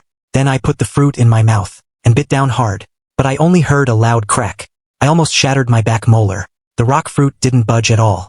There was only a shallow tooth mark on the surface. I hissed in pain, and then thought about it. This must be a nut-like food. The outer layer should be its protective shell. So I went over to the cave wall and smashed it hard. Sure enough, the fruit cracked open. After peeling off the outer skin, crystal clear flesh was revealed inside, with a white pit in the center. It looked a lot like a lychee. I put it in my mouth again and bit gently. This time I tasted a sweet flavor. The center pit had an even richer fruity aroma. Ding! Obtained strength +1, constitution +1, speed +1. My eyes instantly lit up. It actually gave me 3 attributes at once. Even though it was only 1 point each, I was already very satisfied. Then I started whispering to myself, I wonder if this rock fruit can repeatedly increase attribute points. So I picked another one and smashed the shell. However, I didn't have much hope while eating it. I had never obtained a food that could repeatedly increase character attributes before. Ding! Obtained strength +1, constitution +1, speed +1. At this moment, I was completely frozen in shock. It really did add attribute points again. Next, I impatiently reached out and picked the last stone fruit, wanting to eat it to see if it would continue to add points. But in an instant I hesitated. This rock fruit should be plantable. The growing condition must be to plant it in this kind of droppings. If I take it back to the crucian carp's stomach, I can completely produce more fruits through cultivation. So I gave up the idea of eating it and tucked it safely into my pocket. Then I dug the plant out of the pile of droppings and sent it, along with those boxes, all to Nyo Zichu. As of this moment, this cave treasure hunt was a complete success. Afterward, I continued following the prompts in my head to accurately navigate through each fork in the road. Along the way, I also managed to catch 10 gelled flatworms. After crawling for an unknown amount of time, I finally made it back to the original entrance. The pitch-black environment assured me that I was back inside the fish. At this moment, my heart, which had been hanging by a thread, finally relaxed. Then I put the armor into the equipment slot and walked through the stone passage with ease, returning to the stomach wall space. Looking at the dim lights around me, I felt like I had been gone for a lifetime. Suddenly, the giant fish's thought echoed. Little human is finally back. I can sleep now. So sleepy. Immediately after, the entire stomach space began to vibrate. The crucian carp started moving. It must be looking for a suitable place to rest. I smiled faintly despite my exhaustion, because it wasn't time for me to sleep just yet. Next, I asked Nyo Zichu for all the things I had stored with him. First, I planned to settle the rock crystal tree. So I crafted a small planting box, buried the droppings inside, and then planted the rock crystal tree on top. Then I put the golden supply box, iron nails and glass into the storage cabinet. I placed the small aquarium with the waste blood coral on the wooden foundation. Then I crafted another small aquarium and put the gelled flatworms I caught on the way back into it. The next morning when I woke up, I first checked my own body attributes. My strength had already reached a rating of 10 points, turning me into a healthy person who surpassed the average human. As long as I gained 5 more points of strength, I could easily handle the 100 kilogram golden spike scale armor set. Next, I checked the status of the waste blood coral. Seeing that the coral insects on it were all alive, my heart was at ease. But then a question popped into my head. Waste blood coral insects feed on blood. So where was I going to get blood? Soon I thought of a good way, which was to kill Mautu worms like before. They had a lot of blood. One would be enough to feed all the waste blood coral insects. Next, I looked at the other small aquarium. The gelled flatworms inside could produce hemostatic gel. If I were injured by other large creatures later, hemostatic gel could immediately provide a powerful recovery effect. Then I pulled one out, intending to see how strong its recovery ability actually was. I used the fishbone knife to cut it in half from the middle and put it back into the small aquarium. After that, it was just a matter of waiting patiently for its recovery. Then I walked over to the foundation area to check on the gold thread seaweed I had been thinking about. As soon as I got close, I noticed it had clearly grown a bit taller, and its whole body was flickering with a faint light. At this moment, I couldn't help but feel excited. After all, the fruit it produces can add 5 points of strength, and crafting the fish bone armor requires its fibers. Therefore, the importance of the gold thread seaweed goes without saying. After calming my emotions, I went to the spot where I had planted the watermelons. The seeds I only bought a few days ago had already grown basketball-sized fruits. I couldn't help but marvel at the speed of plant growth. In this world, clearly it wouldn't be long before they were fully ripe. Having finished my checkup, it was almost time for the fish's feeding phase. So I moved to the inner side of the foundation, which was relatively the safest spot. I put on all my defensive gear, then opened the blueprint interface, and clicked to craft the iron greatsword. 3 iron nails plus 1 unit of wood instantly turned into blue light. Before me, they assembled into a 1-meter-long iron greatsword. I gripped it with one hand to feel the weight, and then I realized that although I already had 10 points of strength, I could only perform simple swings, and the burden on my wrist wasn't small. So I tried gripping the sword with both hands, and swung it a few more times, but it felt uncoordinated and very awkward. After all, I was just an ordinary person in my previous life. When had I ever wielded a great sword? It seemed I would need to find time to practice two-handed swinging. Just then, the sound of surging seawater came from inside the throat. I immediately focused my mind, carefully observing the movement in the water. But the seawater was just calmly discharged. As for this feeding, it didn't bring in any dangerous creatures. The next 2 times were the same. It seemed I had very good luck today. However, other survivors weren't so lucky. The death toll today had increased significantly, reaching 500,000 people. The ferocity of the Mautu worms was still something that many poorly equipped survivors couldn't withstand. Afterward, I started moving seaweed into the digestion pool. During this time, Nyozichu also encountered an attack from a Mautu worm. But since I had given him a full set of spike armor and told him how to deal with it, Nyozichu successfully dealt with the Mautu worm. He told me about it afterward and expressed his gratitude. I was immediately delighted and hurriedly asked him to send over the Mautu worm's corpse. Then I put the blood into the small aquarium where the waste blood coral was. The seawater inside quickly changed color, and the waste blood coral insects got excited, beginning to continuously absorb the seawater. Then I took out some seaweed from the storage cabinet and threw it to the gelled flatworms as their food. After everything was done, I found that the watermelons were also fully ripe. So I immediately picked them and cut them into pieces, sitting leisurely on the foundation to munch on them. I had thought about planting watermelons on a large scale to achieve complete self-sufficiency in food and drink.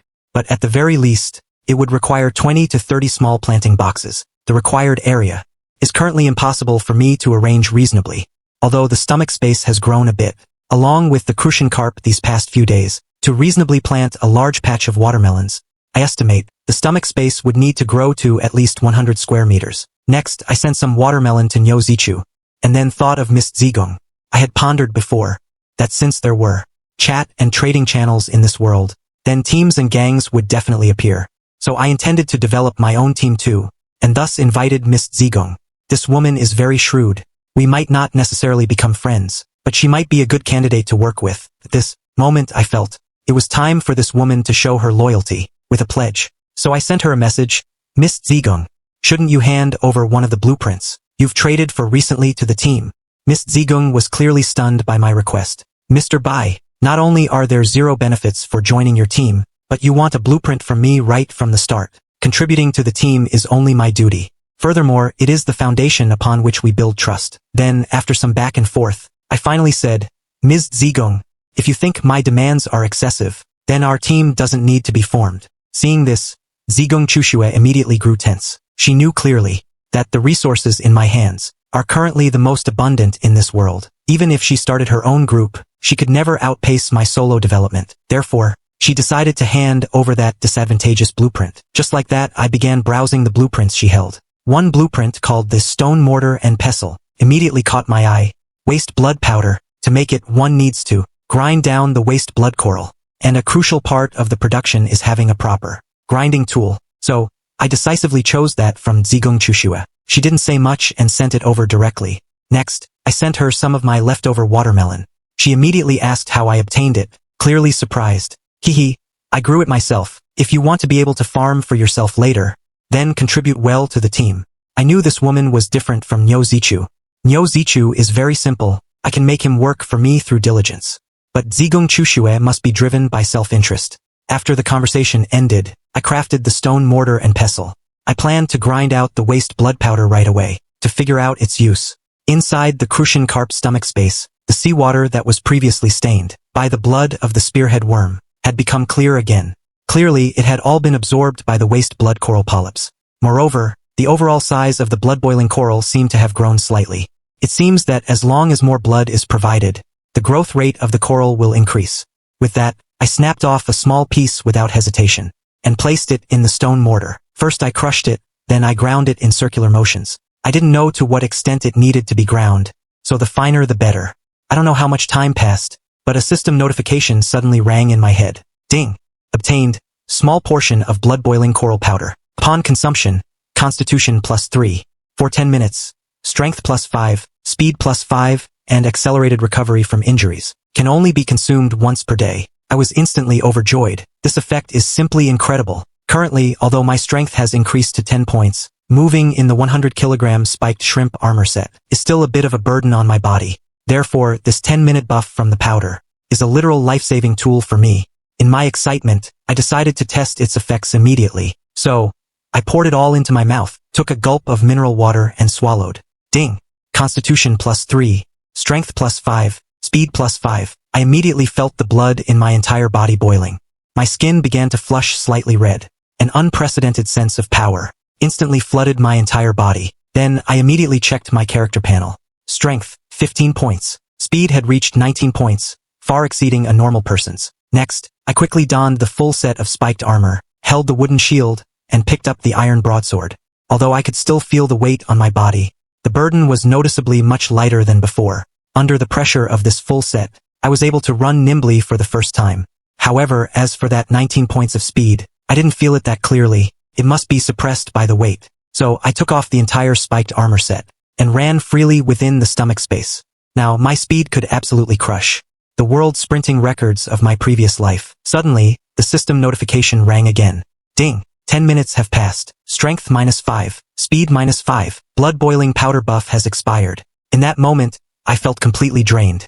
It felt as if all the energy in my body had been sucked out. No wonder it can only be used once a day. So there is a negative weakness effect after the buff. Fortunately, the dangerous feeding phase has already passed. Otherwise, in my current state, if I encountered any aggressive creature, I probably wouldn't even have the strength to swing my blade. During this period of recovering from weakness, I went back to the wooden foundation and ate some canned fruit to replenish my sugars, sending a few cans to Nyozichu while I was at it. He replied quickly, "White Dove, thank you so much. I just killed a spearhead worm, and I've exhausted a lot of physical strength. I really needed a replenishment. You're welcome." After that, even though I ate 2 cans to replenish my sugar, my expression remained lethargic. My eyelids were so heavy they began to fight to stay open. This made me sigh in lament. The side effects of the blood-boiling powder are truly too strong. But I didn't dare sleep right now, because in just over an hour, the crucian carp would swallow today's first supply box. To distract myself, I began to concentrate on thinking. I wondered if the hemostatic gel made from gel worms also required the use of the stone mortar. Time slowly passed for an hour. The sound of water came from the throat passage. Today's first supply box had arrived. I put on the spiked armor and entered a state of combat readiness. This time, a clear-skinned barracuda came in with the water. Seeing this, I breathed a sigh of relief. I waited until the seawater had completely drained before jumping down to finish off the helpless barracuda. Then, I unequipped the spiked armor and opened the supply box. Ding! Obtained 1 gold ore. I was stunned. I haven't encountered many dangerous creatures these past 2 days, and the probability of obtaining ore seems quite high. I wonder what area of the sea the crucian carp has swum into. Next, I planned to see how the gel worm I had previously cut in half was doing now. So I went to the aquarium where they were kept, and found the seagrass had been mostly eaten. Moreover, the number of gel worms had actually become 11. It's just that 2 of them were half the size of the others. I was a bit surprised. Could it be that the one I cut in half before has now become 2? What incredible recovery ability. No, more accurately, its regenerative ability. Then, I reached in and grabbed a small gel worm, tossed it into the stone mortar, ready to verify my idea. Next, I used the pestle to crush the gel worm's body. Since it was a living creature, I felt it was a bit cruel, but there was no other way. According to the gel worm's description, hemostatic gel must be made from its body. Fortunately, it has no blood, so it didn't look too bloody. Soon, the gel worm inside turned into a mass of thick, viscous gel, obtained hemostatic gel. When bleeding heavily, apply the hemostatic gel to the wound. It can provide an immediate hemostatic effect and speed up the wound's healing process. My eyes lit up instantly. So, hemostatic gel is actually made this way, and its use is very significant. Earlier, the spearhead worm had bitten a bloody hole in the stomach wall. Blood was gushing out constantly. I didn't have much of a solution then, and could only use a sunlight globule to plug the wound. Otherwise, I would have had to watch helplessly, as the stomach wall kept bleeding. But now with the hemostatic gel, if any creature causes damage to the stomach space in the future, I can treat the crucian carp in a timely manner. Thinking of this, I felt that 10 gel worms were simply too few. So I took the remaining 9 large-sized gel worms and cut them all into halves to increase their numbers. Then I took 2 portions of seagrass from the storage cabinet and put them into the small aquarium. Next, I put this portion of hemostatic gel into the storage cabinet. Then I divided the clearskin barracuda from earlier into 3 portions and listed them on the trading channel. As before, they were to be traded for pieces of the recommended food for accelerated crucian carp growth. Counting them now, I've already collected 6 fragments. Only 4 more are needed to form a complete encyclopedia. So I simply crafted a few fishbone blades and continued to list them on the trading channel to trade for the fragments as well. I plan to collect the whole set at once. Currently, in the eyes of other survivors, the fishbone blade is considered a top-tier weapon. So, doing this makes me look like I'm losing out, but I didn't want to worry about the gains or losses right now. As expected, as soon as the fishbone blade was listed, someone traded for one. Shortly after, the 3 portions of clearskin barracuda meat were also traded. The fragments were finally complete. Then, I took the 6 fragments I had previously collected from the storage cabinet and put them together with the 4 fragments in my hand. That's when the notification rang in my mind. All fragments for the accelerated crucian carp growth food blueprint. Collected. Synthesize now? I chose to synthesize without hesitation. The next second, the fragments emitted a blue light in front of me, converging into a screen. On it were recorded 5 types of food for the crucian carp. The first type was fruit grown by survivors themselves. Feeding 5 tons can increase the growth rate by 10%. Types 2 through 5 were crimson kelp, bamboo joint sea velvet, golden thread seagrass, and golden giant algae. All required 10 tons to be fed to increase the giant fish's growth rate. After reading the descriptions in the guide, I was completely dumbfounded. I couldn't manage a single one of these 5 types of food right now. The first type seemed the simplest, just growing fruit in small planting boxes. But where could I possibly get 5 tons of it? I currently don't have a large enough area to place enough small planting boxes. As for the remaining 4 types, I hadn't even heard of 3 of them. This left me with no choice but to give a helpless, bitter smile. But it wasn't a total loss. At least if I encounter those foods in the future, I'll be able to recognize them immediately. Then I thought about whether to pursue the first method. In the encyclopedia, after all, 5 tons of fruit was still potentially achievable. As long as I sell small planting boxes on the World Channel, other survivors will be able to grow fruit. In that way, producing a 5-ton yield would be quite easy, and then I could just buy it all up in bulk. But the problem is, I don't want to distribute the small planting boxes outward just yet. Therefore, I would need to find 1,000 people who would follow my instructions, and they would also have to guarantee not to spread the news. But such a thing is simply too difficult to pull off. Just then, a private message was sent over. Hello, Big Shot. My name is Chu Shang. I just formed a guild with over 1,000 other survivors. I'd like to invite you to be our vice president. I wonder if we could gain your favor. I was momentarily stunned. Then I asked him, can guilds be formed in the world system now? No, the guild was formed spontaneously by us. We've started a group chat. A single person's strength is limited after all. We all believe that. Only by uniting can we develop faster. I see. Thank you for the invitation. But I don't want to join any organization right now. Just like that, I decisively rejected this Chu Shang's invitation. And after that, one after another, many guilds appeared to invite me to be their vice president. But I still rejected them all. Because guilds aren't part of the world system's interface yet, these spontaneous formations rely entirely on the members' self-discipline. I feel it's very unreliable. Besides, if I wanted to, I could completely form one myself. But having said that, forming a guild is indeed a very good survival strategy.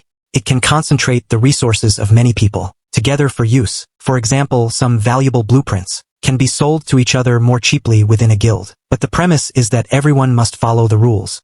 Otherwise, it's very hard to maintain. At this time, Zigung Chushue sent another message, asking me if I also wanted to form a guild. I won't form one, but you can form one in your own name. After all, You were the one who proposed the method for transporting seagrass. You still have quite a reputation on the World Channel right now. I'd like to as well, but what chips do I have to use? That Chu Shang's guild used a master-level blueprint for promotion. I couldn't help but be speechless. This woman always beats around the bush. If you want to take something from me, just say it directly. Don't always try to manipulate me. Fine, I'll be direct. I want back the fishbone blade blueprint I traded to you earlier. Weapon blueprints are currently rare. With the strength of the fishbone blade, can definitely attract many resources and wealthy survivors to join. After she finished saying that, I began to ponder. Now that I have my own broadsword, giving the fishbone blade blueprint to Zigong Chushue isn't out of the question. Besides, if I'm always this suspicious and never trust her, then there's no point in having brought her on board. Alright, the fishbone blade blueprint can be given to you, but you must return it to me every night. That's fine. I didn't intend to keep it for myself anyway. After all, I'd have to ask you for the materials to make it. I just want to show it to those joining the guild, to give them something to look forward to. I just didn't expect you to actually agree, Boss White. Have you obtained an even better blueprint than the fishbone blade? We're on the same side. Don't spend all day trying to analyze your own people. Manage your guild well, and I will give you a reward. Just like that, I sent the fishbone blade to Zigong Chushue, and our conversation came to an end. Merely an hour or so had passed before she successfully established a guild named Survivors. The entry requirements for the guild were high. 300 portions of basic materials must be handed over. But even so, many people were still rushing to join. Meanwhile, I had put on my armor and was waiting for the supply box to arrive. In the meantime, I boredly checked the World Channel and found that survivors were adding guild names before their own names. Of course, there's a big downside to this. Anyone can just change their guild name to impersonate a guild member. Therefore, the leader needs to record each member's avatar. Names can be changed, but avatars are fixed. The system interface has a built-in camera function. Once a screenshot is taken, it can be saved to record these people's avatars. Zigong Chushue also stipulated that upon joining, members must disclose their blueprint resources to make sharing easier for everyone. Moreover, she screenshotted all this blueprint information and sent it to me. I began to flip through them after receiving them, only to find that most of the blueprints were of no value. For instance, wooden swords and wooden shields. These blueprints were for the flimsiest of equipment. Shortly after today's second supply box arrived, I noticed that multiple creatures had entered the water this time, so I couldn't help but get nervous. Fortunately, in the end, the seawater receded calmly. It turned out to be 3 clear-skinned barracudas. I finally breathed a sigh of relief, went down and opened the new supply box.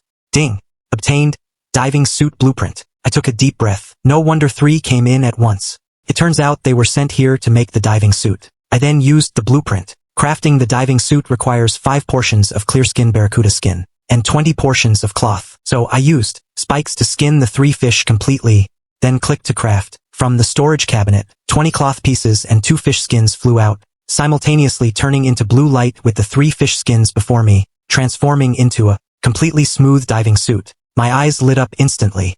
In this ocean world, a diving suit will definitely be of great use. The next day, as soon as I woke up, I did a patrol. I found the golden thread seagrass had grown 10 centimeters taller, and the gel worms had increased to 19. The waste blood coral polyps, having not absorbed any blood for a while, appeared somewhat listless. Shortly after, the crucian carp began to feed. When the seawater flowed in, I saw only 2 sunlight globules in the water, with no other dangerous creatures. So, I crafted the wooden bucket blueprint from a previous trade, intending to change the seawater for the waste blood coral. But just as I was about to scoop the water, something suddenly flashed on the surface. I quickly scanned the area, but couldn't find any creatures. Still, I retreated to the inner side of the foundation, waiting quietly for the water to recede. A long time passed, and I still didn't notice anything unusual. Thinking I was just being paranoid, I finally walked down and picked up the sunlight globules, placing them on the stomach wall to brighten the space. Next, I intended to start moving the seagrass, when suddenly, I heard the sound of something slicing through the air behind me. I turned my head to see a blurry afterimage in front of me. The next moment, my chest plate was pierced, and blood flowed from my chest. Fortunately, the armor protected me from a fatal injury, and that blurry object was deflected away. But I didn't have time to focus on my injuries, because several more of those sounds of slicing through air appeared in succession. I quickly raised my arm, the iron broadsword appearing in my hand. An instant later, it collided with that blurry object, instantly creating a spark. Then that blurry object was knocked back. But I had no time to be relieved, as another attack had already reached me from the other side. so I quickly raised my other arm, and the wooden shield appeared in my hand with a thud. The blurry object got stuck in it. At this moment, I finally saw the general appearance of this thing. It was a creature shaped like a flying disc. But there was no time for a closer look, because two more sounds of something flying at high speed came from the surroundings. I immediately dropped the iron broadsword. With a single thought, 20 pieces of wood flew from the storage cabinet behind me, turned into blue light, and assembled into a wooden door before me. The next moment, two other disc-like creatures were pinned to it, firmly stuck. Still, I didn't lower my guard, listening carefully to the surrounding sounds. Only after confirming there were no other creatures did I put down the shield and the wooden door. Then I took off my chest plate. Next, I took out the hemostatic gel I had made yesterday from the storage cabinet. At this point, my chest was already a bloody mess, so I took off my clothes, cleaned the wound with mineral water, and then applied the hemostatic gel. The wound was instantly sealed. The effect of the hemostatic gel was immediate. Finally, I wrapped it once more with hemostatic bandages. Only then did I truly breathe a sigh of relief. After cleaning the blood off my clothes and putting them back on, I picked up the wooden shield and carefully studied the disc creature on it. It was circular as a whole, and the serrated edge used for cutting was hard and sharp. It had 4 legs underneath. Then I opened the creature encyclopedia. Disc insect. Diet, blood. A parasite living within giant creatures.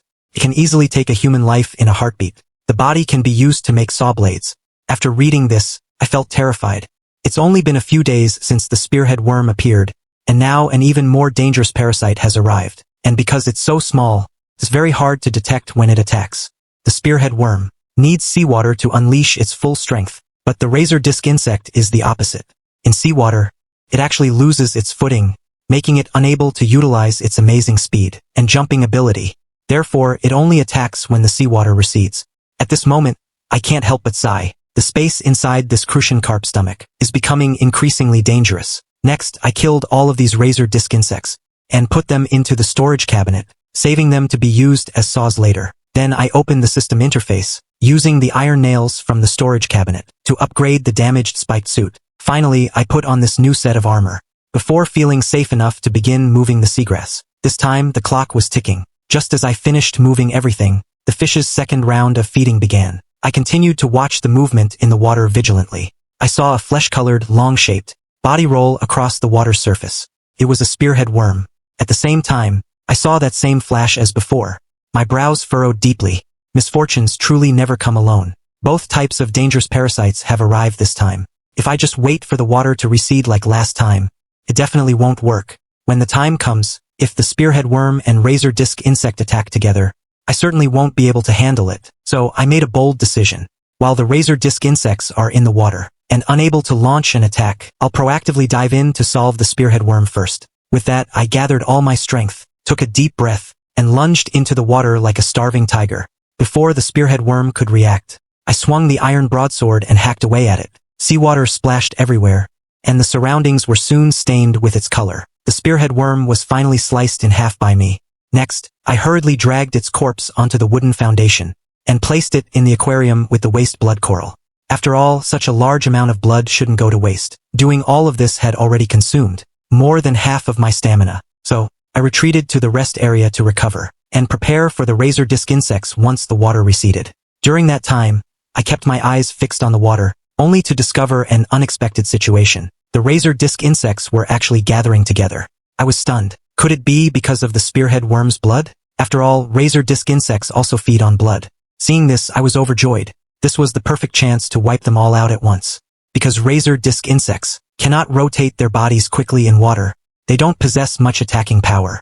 So I walked out of the rest area and slowly entered the seawater. Then, with a swift strike, I slashed into one of them. The other razor disc insects immediately sensed the danger. But their 8-legged structure is not suited for movement underwater, so their escape speed was very slow. How could I possibly overlook such a weakness? I chased them down and hacked away. Soon, all 5 razor disc insects were dealt with. Then I retreated back to the foundation, waiting for all the seawater to recede. Once I confirmed there were no other dangers, I finally breathed a sigh of relief. The experience just now taught me the weakness of the razor disc insect. By releasing blood into the seawater, I can lure them all in and wipe them out in one go. But there's a problem with this method. Where would the blood come from? I won't always encounter a spearhead worm at the same time. The simplest way would be to draw the fish's blood. But obviously I wouldn't do that. After some contemplation, I came up with a plan. I decided to acquire spearhead worm corpses and store their blood in wooden buckets. I currently control 2 guilds. One is brand new, and the other is the one Yozichu built for me yesterday. I just need to have them ask the guild members to hand over spearhead worm corpses. As for those who contribute, we can increase their guild contribution points. During the fish's final meal of the day, I finally didn't encounter any more hostile creatures. Checking the top right corner of the world system, today's death toll had surged again. The population has decreased by over 2 million. I wonder how much it will increase tomorrow. Later, I contacted Nyozichu and Zigongchu, asking them to collect spearhead worms for me. I also shared the information and weakness of the razor disc insects with them, telling them to be careful. This information can serve as a guild reward for those high-contributing and loyal members. With everything settled, I intended to get some sleep. But then, the system voice suddenly rang in my head. Ding! The Titan, Cunfish, has traveled 10,000 nautical miles and is about to leave the starting sea area. The novice protection phase has ended. Based on current speed, in one day, the Titan Cunfish will cross the boundary waters and enter the deep blue sea. My mind reeled upon hearing this news, and the expression on my face froze. The past 10 days or so could only be described as a series of narrow escapes. But now the system is telling me that I was still in the protection phase. Just how dangerous will the deep blue sea be? Once that protection is gone, I woke up. On the final day before crossing the sea, I was surprised to find that the fish hadn't fed at all today, and I heard its thoughts again after a long time. There seems to be something there. I was puzzled. What good thing could it have found to make it skip its meal? A while later, the esophageal membrane opened, and a massive amount of seawater flooded in. I braced myself, watching the water for any dangerous creatures. In the end, I found nothing, and for some reason, the seawater this time was very murky. Shortly after the water receded, I realized there wasn't even any seagrass this time. The ground was covered in a large amount of silt, along with a white sphere the size of an ostrich egg. I was stunned. What was this? I cautiously walked down to inspect it. Upon closer inspection, it appeared to be a fish egg. After a quick touch, I opened the creature encyclopedia. Big-headed fish. Length, 20 m. Weight, 100 tons. Diet, carnivore. Introduction. A fish that likes to hide under sand to hunt. Possesses a certain level of intelligence. Meat is delicious and edible. Teeth can be used to craft weapons. I was surprised. I had touched an egg. Yet the description was for the adult form. And that phrase, meat is delicious and edible, deeply intrigued me, because in previous creature descriptions, whenever that was mentioned, it always meant it could increase attributes. Next, I gently cracked open the eggshell. Then I poured the liquid inside into my mouth. An unprecedented refreshing sensation rushed to my brain. I endured the taste and swallowed it all. Ding! Consumed big-headed fish egg, intelligence +1. The moment that notification sounded, my brain suddenly felt an unprecedented lightness. It was a magical feeling. I didn't expect a single point of intelligence to offer such a massive improvement. I even felt that my control over my body had become stronger. Suddenly, the fish's thoughts rang out again. Oops! Seems like there's more good stuff. I was taken aback, wondering if these were supplies before the big transition. While waiting for the fish to swallow the next item, I glanced at the system interface. The death toll had increased significantly again. I estimate that by today, the total deaths will reach 10 million. And this is still just the protection phase. Then, I quickly crafted 2 portions of waste blood coral powder, and sent them to Nyozichu and Zigongchu. They are my allies after all. I couldn't let anything happen to them. After some time, the seawater the fish swallowed was still very murky. Once the water receded, a large amount of silt was left behind again. There were still no large creatures. As I walked off the foundation again, I saw several shells as smooth as jade, lying in the silt. Ding! White jade shell. Length, 20 centimeters. Weight, 8 kilograms. Introduction. A shell composed of white jade. Meat is delicious and edible. The jade can be absorbed by the Titan Cunfish to grow into scales. I was overjoyed. Another edible creature. Moreover, the shell could help the fish grow scales. If that's true, the fish's survival chances will be greatly enhanced. It's perfect for the unknown dangers of the deep blue sea. Next, I tried to pry open the white jade shell, but it was clamped shut very tightly. I stabbed it a dozen times but couldn't pry it open. Left with no choice, I had to smash it. After dozens of hits, I finally shattered the shell. Then I impatiently pulled out the palm-sized piece of meat and devoured it in large bites. Ding! Consumed white jade shell meat, strength +1. I felt a surge of joy. I then used the same method to smash open the second one and ate it, but unfortunately, the strength attribute didn't increase again. During the subsequent time, The giant fish seemed to be searching for something. Then the esophagus opened once more. This time a supply box trimmed, with silver coins flowed in. Ding! Obtained stone foundation blueprint. I instantly let out a cry of surprise, and immediately checked the required materials. A stone foundation requires 100 units of stone. I decisively clicked to craft it. A square block, with 1 meter sides, then appeared before me. The stone block looked extremely sturdy. Seeing this, I promptly crafted 5 more. Then, with a single thought, I decomposed all the wooden foundations into blue light, and replaced them all with stone foundations. Before long, another silver-trimmed supply box arrived. Ding! Obtained 20 iron nails. My eyes instantly lit up. Iron nails are incredibly rare. In all the previous days combined, I had only obtained 5, as expected of a silver-trimmed supply box. Just then, a private message came in. It was the leader of the Leviathan Guild. Big shot, sorry to bother you. Our guild wants to get those pieces of clean-skinned barracuda meat you're selling. However, I don't have any high-value blueprints to trade with you. But yesterday I found a card called Crimson Location Card. I can't use it, but I know this card will definitely be useful in the future. So I want to use it to trade with you. Is that okay? I grinned widely upon seeing the message. In the encyclopedia of items to accelerate the fish's growth, there was a food called Crimson Kelp. This card is likely meant to guide the way to that specific sea area, so I decisively chose to trade. Then, a notification of its function appeared in my mind. Ding! Obtained Crimson Location Card. Can be used to locate the Crimson Sea area. I tried using it immediately, but it also failed to activate. I guess some prerequisite is required. Maybe it'll work once we leave the starting sea area. Soon after, the fish swallowed another supply box. Obtained 5 gold ingots. These can increase the growth rate of golden thread seagrass. My eyes lit up. The value of golden thread seagrass is self-evident, but it had only grown 20 centimeters in several days, which really made me anxious. Now I finally have fertilizer for it. Following that, the fish swallowed another silver-trimmed box. Opening it revealed 5 silver ingots. I have no idea what silver ingots are used for, so I could only store them for now. After a while, I felt the giant fish suddenly stop moving. At the same time, its thoughts echoed. Discovered another treasure cave. I immediately became excited. Doesn't this mean I'm about to get another massive haul? I quickly packed my armor and weapons, and climbed into the esophagus just like last time.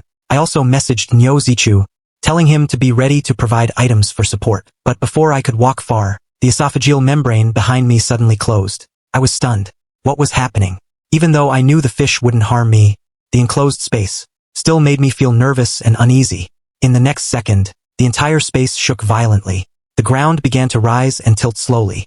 The fish seemed to be lifting its head. The fish suddenly rose and tilted upwards, pressing its mouth against a cave entrance. I lost my footing, and fell backward onto the esophageal membrane. Everything around me was very smooth, and I didn't know how to climb up. However, after a short moment, the problem was solved. A large amount of seawater flooded into the esophagus, which soon submerged me, up to my neck. Startled, I quickly unequipped the heavy armor, treading water to rise along with the water level. Before long, I had left the esophagus, and entered the fish's oral cavity. Then, just like my previous excursion, I climbed onto its jagged teeth, and reached the entrance of the cave. Looking carefully inside, I saw this cave was different from the last one. It was roomier, and sloped downwards. It was several meters above the seafloor, and had no water inside. It seemed to be an air-filled cave.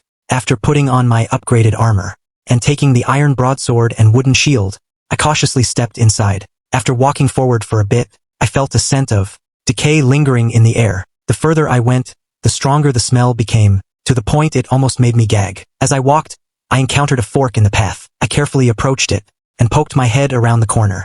In the next second, my heart skipped a beat from fright. Without another thought, I dropped everything in my hands, and ran for my life. After running for a while, I listened for any movement behind me, only to find that the monster hadn't chased me. At that moment, the fish's thoughts echoed again. Why did the little human run out? There's still stuff inside to be taken. I immediately perked up, and my fear vanished. It seemed the giant fish had been keeping an eye on me. Besides, its tone sounded very relaxed, meaning there was nothing in the cave that could pose a threat to it. With newfound confidence, I slowly walked back, and worked up the courage to turn the corner. I then realized the giant creature was actually dead. Its skin had already begun to rot, and its lantern-like eyes were shriveled. Only the exposed fangs remained intact, gleaming with a chilling light. Then I checked the creature encyclopedia. Saber-toothed eel. Length, 72 m. Weight, 160 tons. Diet, carnivore. Hides in caves to ambush passing creatures. Its sharp fangs can pierce straight through a body. The meat is firm and edible. The fangs can be used as weapons. I was shocked. If we had encountered a living one, even the fish might have had a hard time dealing with it. Next, I prepared to remove its fangs, to craft weapons. I used a stone to bang on them several times. I thought it would be a lot of work, but one of the fangs soon came loose. Picking it up and looking at it, I saw the root of the tooth was like a hilt. It seemed it could be used directly as a weapon. I was overjoyed. In one go, I pulled out all 30 fangs, and sent them to Nyozichu for storage. I then left the corner and continued forward. After another 100 meters, I finally reached the end. A golden light suddenly flickered ahead. I drew closer and saw a stone platform, with a solid gold supply box on top. My eyes lit up instantly. The box in the last cave was only gold trimmed, yet it gave me 3 rare blueprints. I quickly walked over and opened it. A burst of golden light radiated from within. Ding! Obtained Titan Cunfish Scale Transformation, the ultimate and unique recipe. I let out a gasp of surprise internally. Even though I don't yet know the specific function of this recipe, hearing the word ultimate, and knowing it was unique, I knew it was absolutely extraordinary. I immediately checked the contents of the recipe, only to be completely dumbfounded. Except for the description of the first material, the rest were all question marks. I figured it likely needs to be unlocked step by step, and just by looking at the first recipe I knew it was not something I could craft at my current level. After helplessly putting the recipe away, I prepared to leave, but a doubt suddenly crossed my mind. Was obtaining such a valuable gold box just a bit too easy? That saber-toothed eel was supposed to be the guardian of this gold box, but it died for some unknown reason. That's how I managed to get it so cheaply. Just what kind of thing could make such a giant creature die so silently? Could it be that some giant creatures from the deep blue sea swam over and did it? Thinking of this, an uncontrollable chill ran down my spine. A while later, I returned to the cave entrance. I took off my gear and jumped into the fish's mouth. It knew I was back, so it slowly opened the esophageal membrane and lowered the water level in the esophagus, allowing me to return safely to its stomach. Upon checking, I found that fortunately, the area was mostly unaffected by the fish's tilting. Only some seawater from the small aquarium and the seagrass containers had spilled out. Not long after waking up the next day, a series of system notifications rang in my head. Since I am now far ahead of other survivors, I was the first to enter the perilous deep blue sea. Then the world system informed me that I had obtained the unique world title, Forerunner. I can freely allocate 5 attribute points and reclaim them at any time. If I lose my leading position, the title will be transferred. Then the system voice beeped again. Please use the Steel-Armored Leviathan Pest Control Scroll soon, otherwise you will be hunted by the Steel-Armored Leviathan. I was first shocked, and then I opened my character attribute panel. Right after my name, the Forerunner title had indeed been added. I added 5 points to strength, then tried to see how to reclaim them. Turned out, I just needed to click on the title. I was delighted. These 5 attribute points offered great flexibility. In danger, I could put them all into speed. To escape, if escape was impossible, I could instantly switch them, all to strength to fight for my life. But immediately after, I grew nervous again, because I noticed that, in the character evaluation section, it actually said, infected with negative oxygen bacteria, a person falling ill. After a moment's daze, I recalled my experiences over the last 2 days. The reason for this infection must be the treasure cave I entered yesterday. Thinking about it carefully, the reason why that massive saber-toothed eel died without any external wounds was likely due to this bacteria. Everything makes sense now, but now I have no idea what to do. After all, this bacteria could even kill a giant creature. It's definitely not something I can handle. I kept telling myself to stay calm, think carefully. Actually, last night, I must have already been infected, but throughout the entire day today, I haven't felt any physical discomfort. So, these negative oxygen bacteria probably aren't extremely virulent. With no treatment currently available, I'll just have to tough it out with my own constitution. So, I took those 5 attribute points and put them all into constitution. After temporarily putting that matter aside, I took out the Steel-Armored Leviathan Pest Control Scroll that I had found earlier from the storage cabinet. A countdown had already appeared on it, showing 3 minutes remaining. I knew that once these 3 days were up, the Steel-Armored Leviathan would lose all patience and begin hunting me down. At this moment, I couldn't help but feel nervous. My cunfish is only about 10 days old, yet 2 types of highly aggressive parasites have already appeared inside it. Therefore, I can't imagine how many parasites would be present in the stomach of an adult Leviathan cunfish that hasn't been cleaned out for a long time. Right now, I truly have a feeling that my end is near. Suddenly, the giant fish's thoughts echoed in my mind. Finally found it. So scary. I have to get back quickly. I was stunned, not understanding the situation. Then, the system notification rang. Ding. Entering the birth sea area. I was stunned again. Why did it swim all the way back? But I soon figured it out. It must be getting close to nightfall outside. The cunfish probably intends to rest for the night, in the safe birth sea area. As I expected, it stopped moving after returning to the boundary waters. But what I didn't expect was that it suddenly opened the esophageal membrane and let in a large amount of seawater. After the seawater receded, I saw a treasure chest that was deep blue all over. I realized then that this must be what the fish had just risked its life to find. I immediately opened the treasure chest. Ding. Obtained the duel right. Usage. Can designate anyone. Survivor for a duel. If you kill the opponent, you will obtain all of their resources. My heart grew heavy at that moment, because these deep blue treasure chests are likely obtainable by everyone. That means many people will have the duel right in the future, and mutual plundering will inevitably occur. This isn't a duel right at all. It's a switch for greed and desire. Now, I only hope other survivors have some self-awareness and don't come looking for me. But immediately, I felt that this thought was simply laughable, because there will definitely be people wanting to take a gamble against me, and likely quite a lot of them. Fortunately, I am currently 3 times ahead of other survivors in distance, so I have plenty of time to develop myself. Then, more resources were opened from the deep blue chest. Ding. Obtained mineral water and food. Canned meat. I was delighted, because these cans were chicken, beef, and pork, items that other people in this world can't even dream of eating right now. Ding. Obtained 200,000 portions of seaweed. I immediately looked shocked, not because of the 200,000 portions of seaweed, but because of the capacity of this deep blue chest. After all, one of my storage cabinets can only hold 100,000 items. With this deep blue chest, I won't have to worry about running out of storage space anymore. Having nothing else to do after that, I crafted 2 wooden foundations to use as a resting area, and then I fell asleep along with the cunfish. I woke up the next day, stretched my body, and found that aside from some fatigue, there were no other issues with my health. It seems those 20 points of constitution can allow me to resist the bacteria for a while. At that moment, the system voice rang. Ding. Entering the deep blue sea. The cunfish continued swimming forward, and my heart grew tense once again. What crises await in this deep blue sea? Yesterday, they were enough to make the fish flee so decisively. Suddenly, a massive humming sound echoed in my ears, and it seemed to be getting closer and closer. The vibration made my eardrums throb with pain. Then, the stomach space jerked violently, and I was sent flying sideways. Luckily, the stomach wall was soft, so I wasn't injured, but the violent shaking made my head spin. A series of dull explosions rang out, sounding like heavy bombs detonating in the water. Moreover, the explosions were right beside the cunfish's body. It almost made me pass out. If my constitution hadn't reached 20 points, I might have been killed by the shockwaves alone. Immediately after, the cunfish's urgent voice echoed in my mind. Hide! Hide! Although I didn't know what was happening outside, it wasn't hard to guess that some giant creature was hunting the cunfish. Suddenly, the booming sounds of explosions rang out again, continuously getting closer. Then, I was thrown across the room once more. I knew that giant creature must be launching an attack, and my heart was in my throat. The reason I was being tossed around was obviously because the cunfish was twisting its body violently to evade the strikes.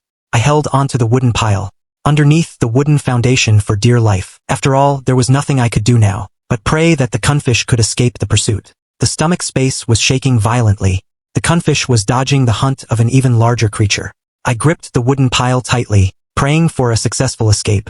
Suddenly, its excited voice rang out. Almost there! Almost there! A few seconds later, I heard a massive impact sound coming from behind the stomach space. That creature was frantically ramming into a mountain peak, seemingly unwilling to give up. Not long after, I felt the cunfish's swimming speed slow down, and the sounds of impact grew more distant. I thought to myself that we should be safe now.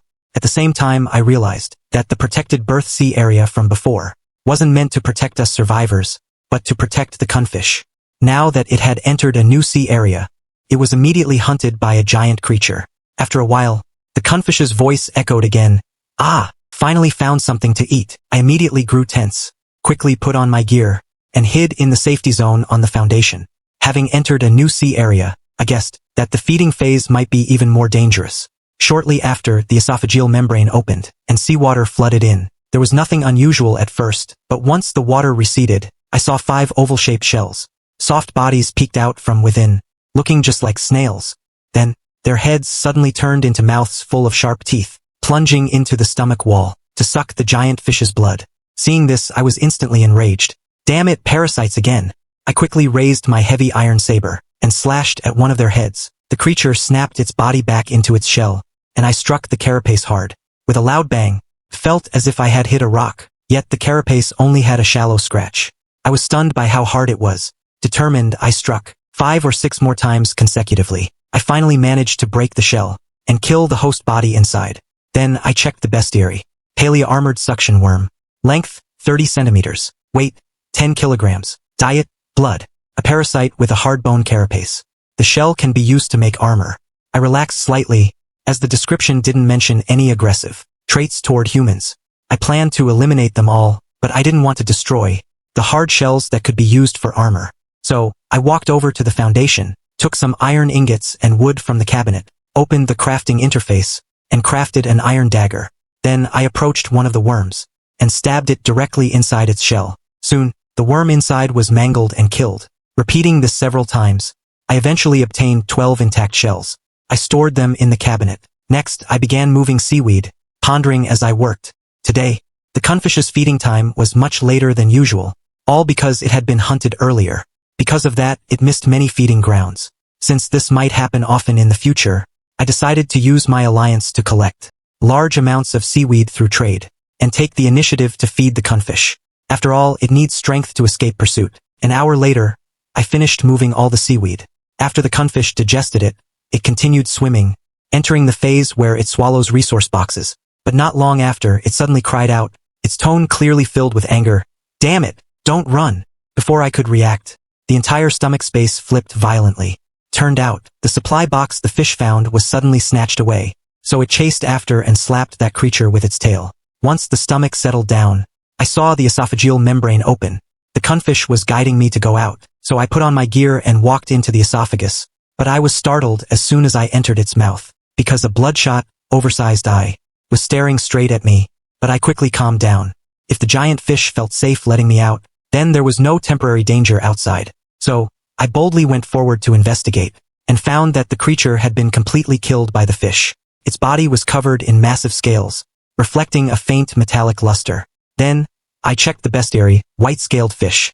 Length, 8 m. Weight, 4t. Diet, carnivore. A small species of fish that loves to devour things. The meat is edible, and the scales can be used for armor. Seeing the word edible, my eyes lit up. I wondered what attributes it could boost for me.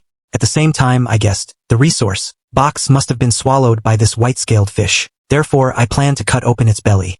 Looking at the hard scales on the white-scaled fish that could be used for armor, I knew cutting it open would be difficult. So, I took the 5 free attribute points from my Forerunner title and put them all into strength. But the next second, I started coughing uncontrollably. The drop in constitution allowed the negative oxygen bacteria to affect me, but I couldn't worry about that now. I raised the iron saber and slashed down with all my might. The white-scaled fish's belly was instantly sliced open. Then I quickly moved the 5 free attribute points back to constitution. My body finally returned to normal. At that moment, I realized that my physical condition was clearly getting worse and worse. A large amount of blood flowed out of the fish, along with internal organs crushed by the cunfish. Soon, the resource box also tumbled out. I was slightly disappointed, realizing it was just a common supply box. However, it was good to have this white-scaled fish as a bonus reward. Later, I cut a piece of its meat and ate it. Ding! Consumed white-scaled fish meat, constitution +2. I was delighted. Now, the bacteria's impact on me would be even smaller, but I actually wished for a strength boost more, because the deadline for the pest control scroll was only 2 days away. To survive the attacks of numerous parasites, then, I would need sufficient strength. Afterward, I cut off some of the fish's scales, packed them into the box, and returned to the stomach to sleep and rest. The next day, the cunfish didn't end up being hunted by large creatures like yesterday. It finally fed smoothly. I breathed a sigh of relief. It seems this deep blue sea still gives people some time to breathe. I then vigilantly observed the water and saw 2 familiar creatures, a bristle-headed worm and several razor-folder worms. To the current me, they no longer posed any threat. In fact, I felt a strange sense of familiarity. Then, just like before, I jumped into the water to deal with the bristle-headed worm first. Then, using its blood, I successfully lured the razor-folder worms and wiped them all out at once. I thought this was too easy. It would be great if I only encountered these familiar parasites every day. As I turned to climb back onto the stone foundation, I froze instantly because I saw that the foundation had all turned into wood. Then, many ripples appeared behind me. I turned around immediately, only to find the water's surface perfectly calm. A chill rose in my heart, and I soon realized that I seemed to have fallen into some kind of hallucination. So, without hesitation, I stabbed my own thigh. When I injured my leg, to force myself back to reality, I saw a soft-bodied creature, already pushing several tentacles into my mouth, seemingly delivering something. At the same time, 2 other tentacles were pinning my head down firmly. A wave of revulsion hit me. I swung the iron saber fiercely, chopping off those tentacles, then quickly used my fingers to gag myself, trying to vomit out whatever it had delivered into my body. Soon, a glob of mucus was vomited out. My fingertips were covered in dense clusters of eggs. Utterly disgusting. I continued to induce vomiting, wanting to clear all the eggs from my stomach. Suddenly, a piercing sonic wave rang out. My mind grew dazed once again, and the environment changed once more. I was standing in the seawater. Not far in front of me, a bristle-headed worm loomed in and out of sight in the dim light. I cursed loudly, knowing I was being controlled by illusions again. I quickly focused my mind and broke free from the fantasy once more. At this point, I didn't care if there were still eggs inside me. Gripping the iron saber, I charged at that soft-bodied creature. But the closer I got, the more confused my consciousness became. So I just ignored everything, closed my eyes and slashed wildly. I didn't care if I hit anything.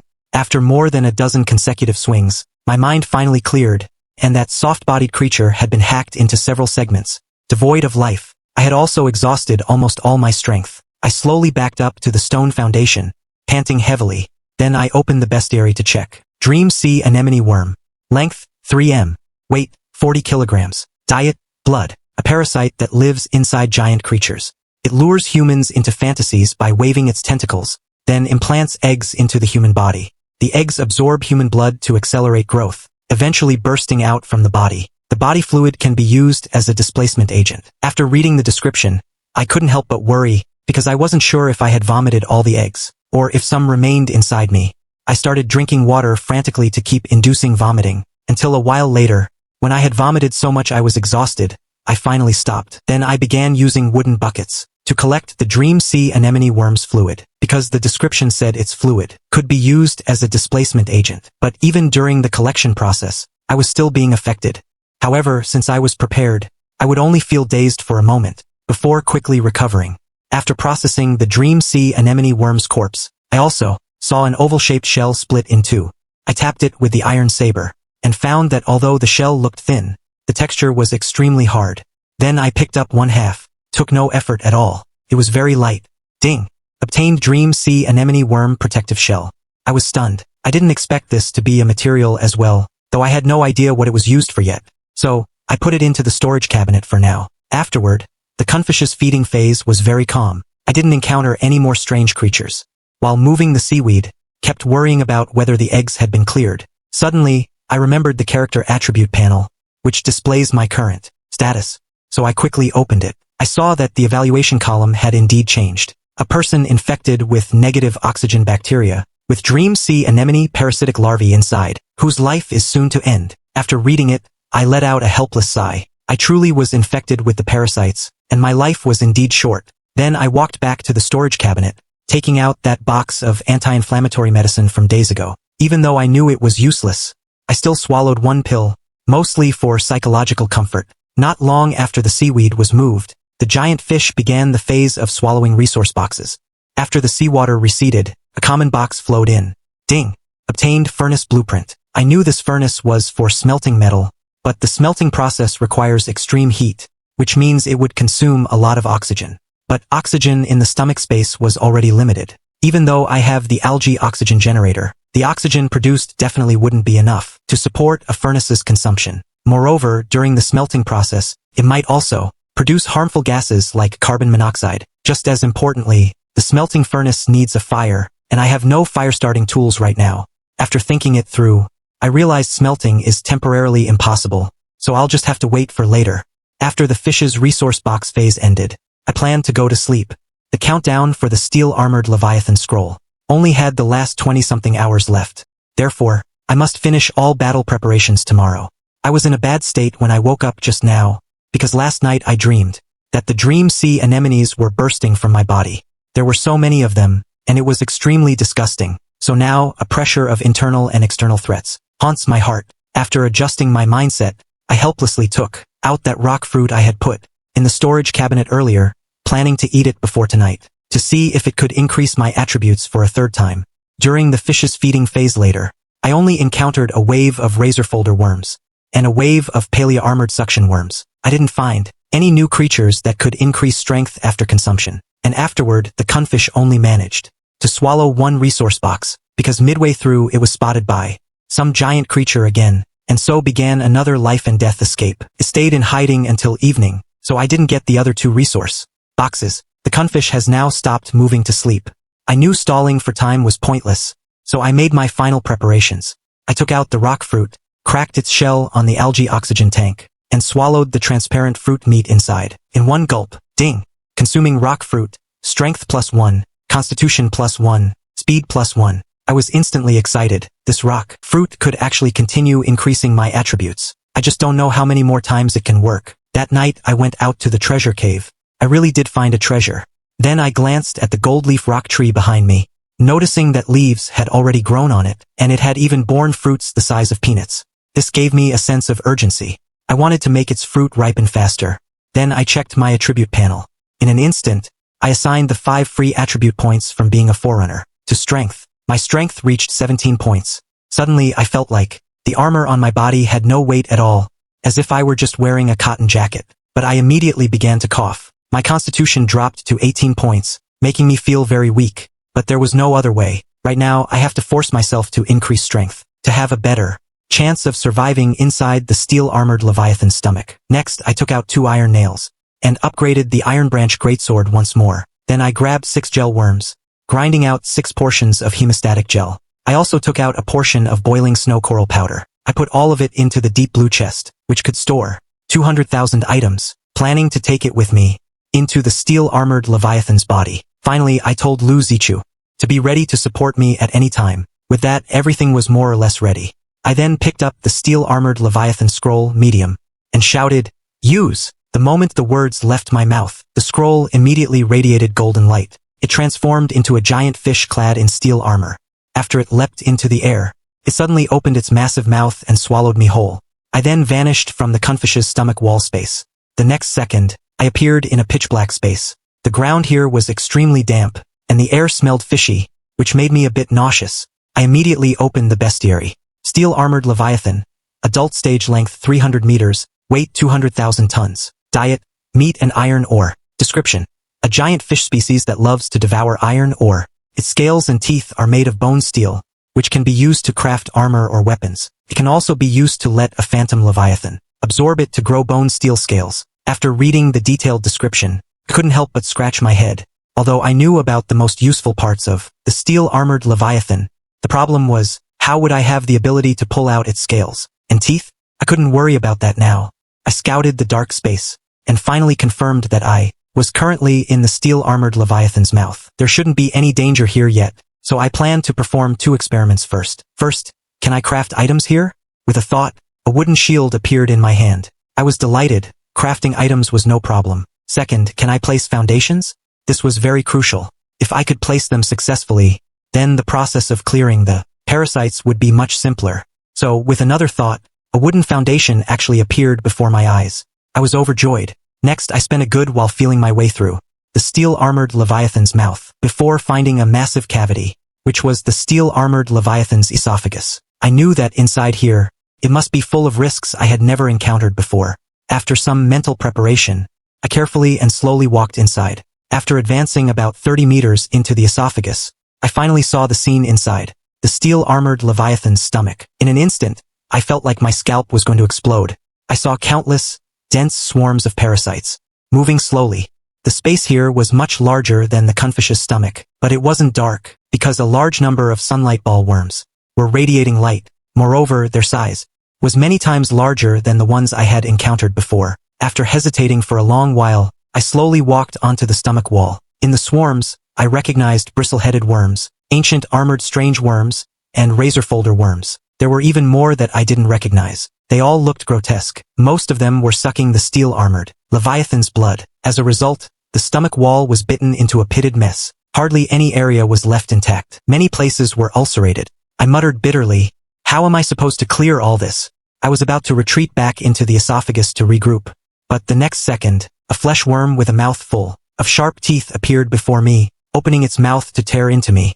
In a flash, I responded quickly, barely dodging the flesh worm's attack. I immediately swung the greatsword, cleaving its head off in one blow. Under this commotion, all the parasites within a certain range discovered me, the uninvited guest. The moment the flesh worm's head hit the ground, 3 bristle-headed worms also charged over. Their sizes were also larger than the ones I had seen before. Each one was nearly 5 meters long. The first one to reach me opened its massive mouth to attack. I violently swung the iron branch greatsword, striking it directly on its hard head. A crisp clashing sound rang out. With my strength now at 17, I was nothing like before. This powerful strike split the bristle-headed worm's body right open. A large amount of blood splashed all over me. But I had no time to worry about it. I quickly rolled to dodge the attacks of the 2 remaining worms. Then I immediately stood up and lunged, slicing through their soft bodies. I managed to take down both bristle-headed worms at once. But before I could breathe a sigh of relief, 3 thud sounds echoed. 3 globs of white mucus suddenly flew from ahead. Though I didn't know what it was, I quickly backed up a few steps to dodge. Then, a fully armored, yellow beetle about 3 or 4 meters long scuttled forward on its many short legs, charged like a tank. Just by looking at the creature's posture, I knew I couldn't face it head-on. So I began to retreat, planning to return to the esophagus to regroup. But before I could retreat far, the beetle stepped on the white mucus and was instantly stuck, unable to move. My eyes lit up at the sight. I immediately seized the opportunity, opening the deep blue chest on my back. 10 units of stone instantly turned into blue light and flew out. With a thought, I opened the system panel and clicked to craft a stone pier. A few meters above the beetle, a 500-pound stone block appeared, fell rapidly, smashing heavily onto the beetle. The carapace shattered from the impact, and the parasite died instantly. 3 more globs of white mucus shot toward me. This time, while retreating, I located the source of the fire. They were soft-bodied parasites hanging upside down.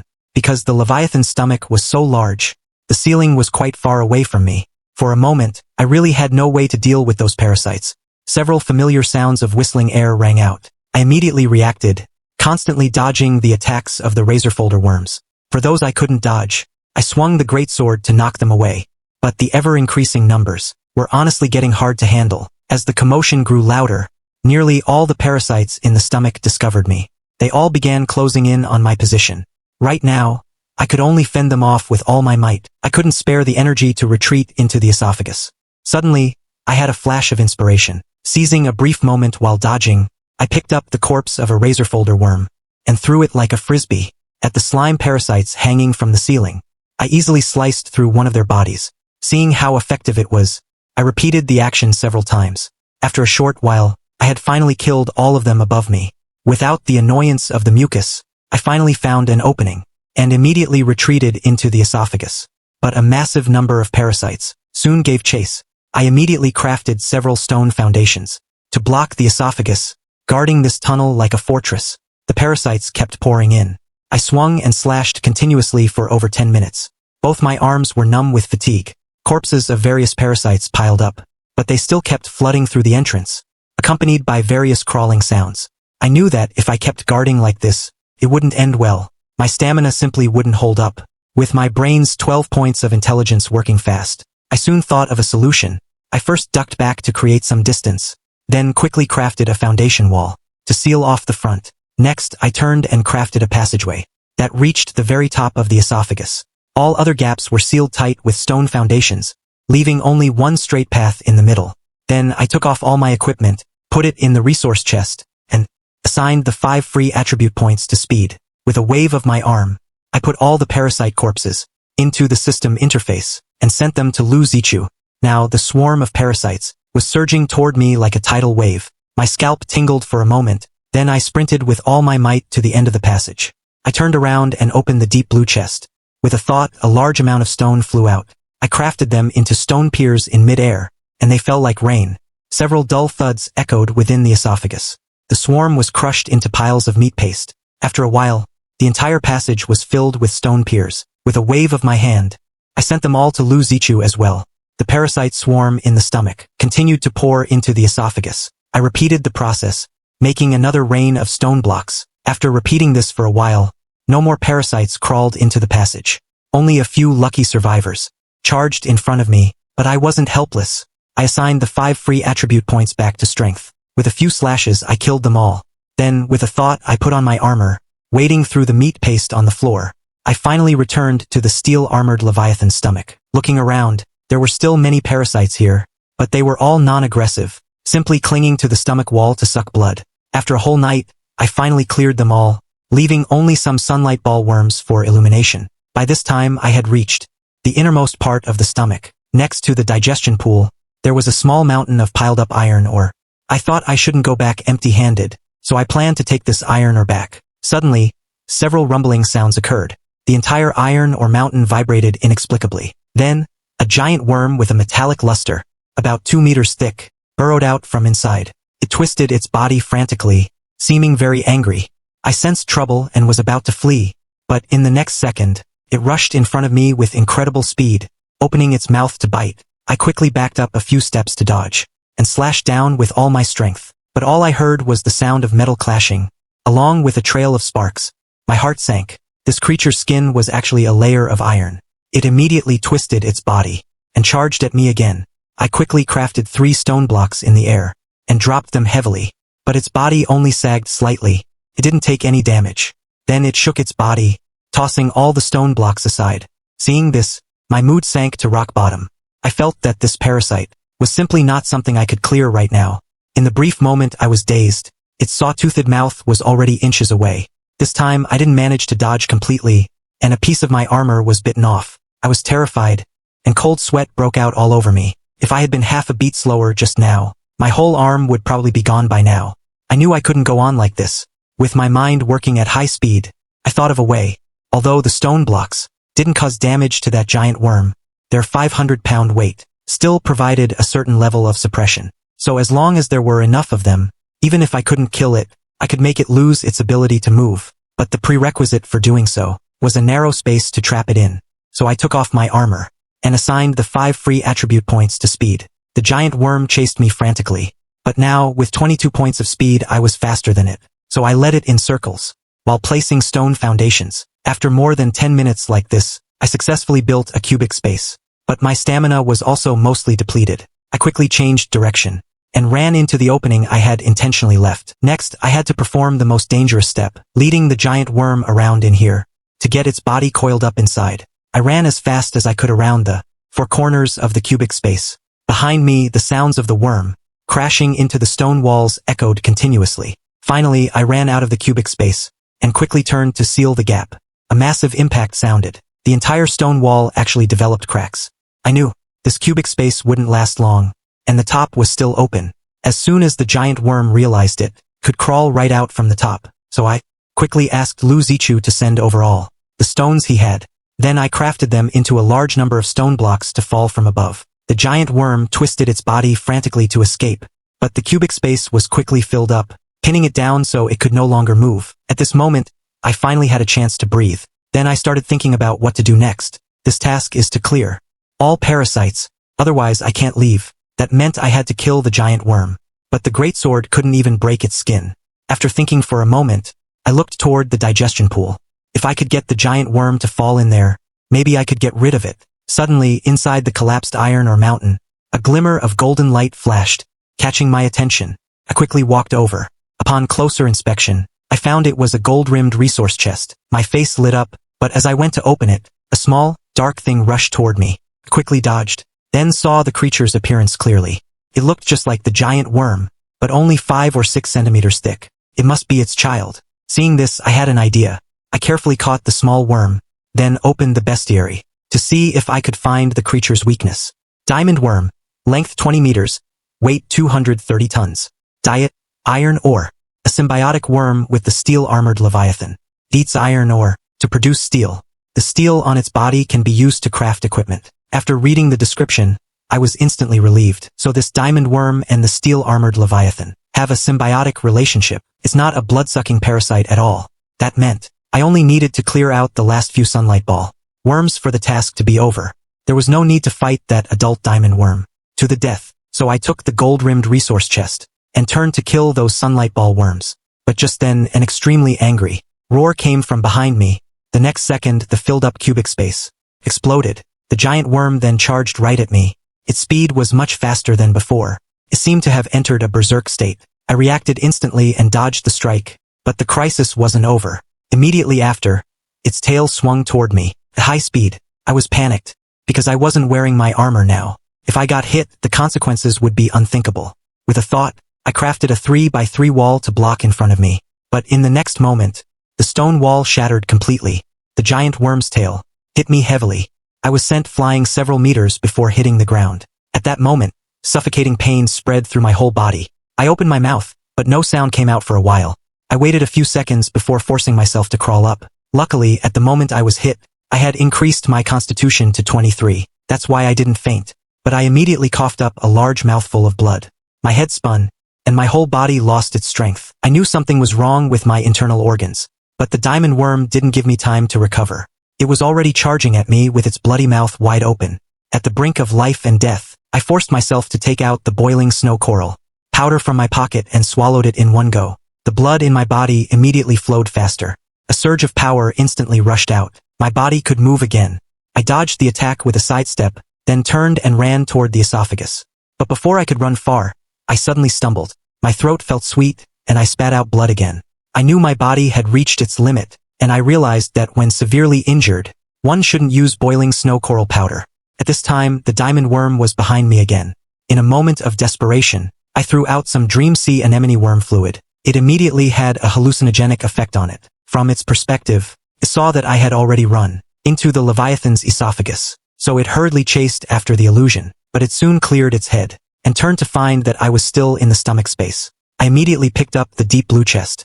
At the entrance of the esophagus, I crafted 10 layers of walls and reinforced them firmly with a large number of stone blocks. A loud impact sound echoed. Seeing that the walls didn't budge at all, I knew the diamond worm was completely blocked off. Afterward, I opened the golden resource chest. Ding! Obtained tooth steel longsword, scale steel breastplate, human-powered algae crusher blueprint, 1 steel-armored leviathan tooth, and 1 equipment slot. I was instantly overjoyed. Everything was top tier. I planned to take out the tooth steel longsword to test its feel.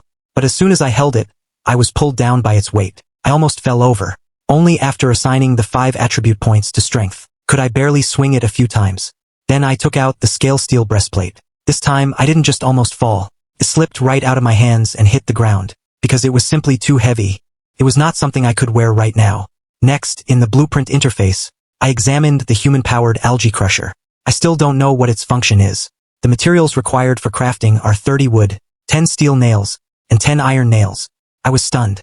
Although I had never obtained steel nails, the diamond worm's entry in the bestiary mentioned that it can produce steel.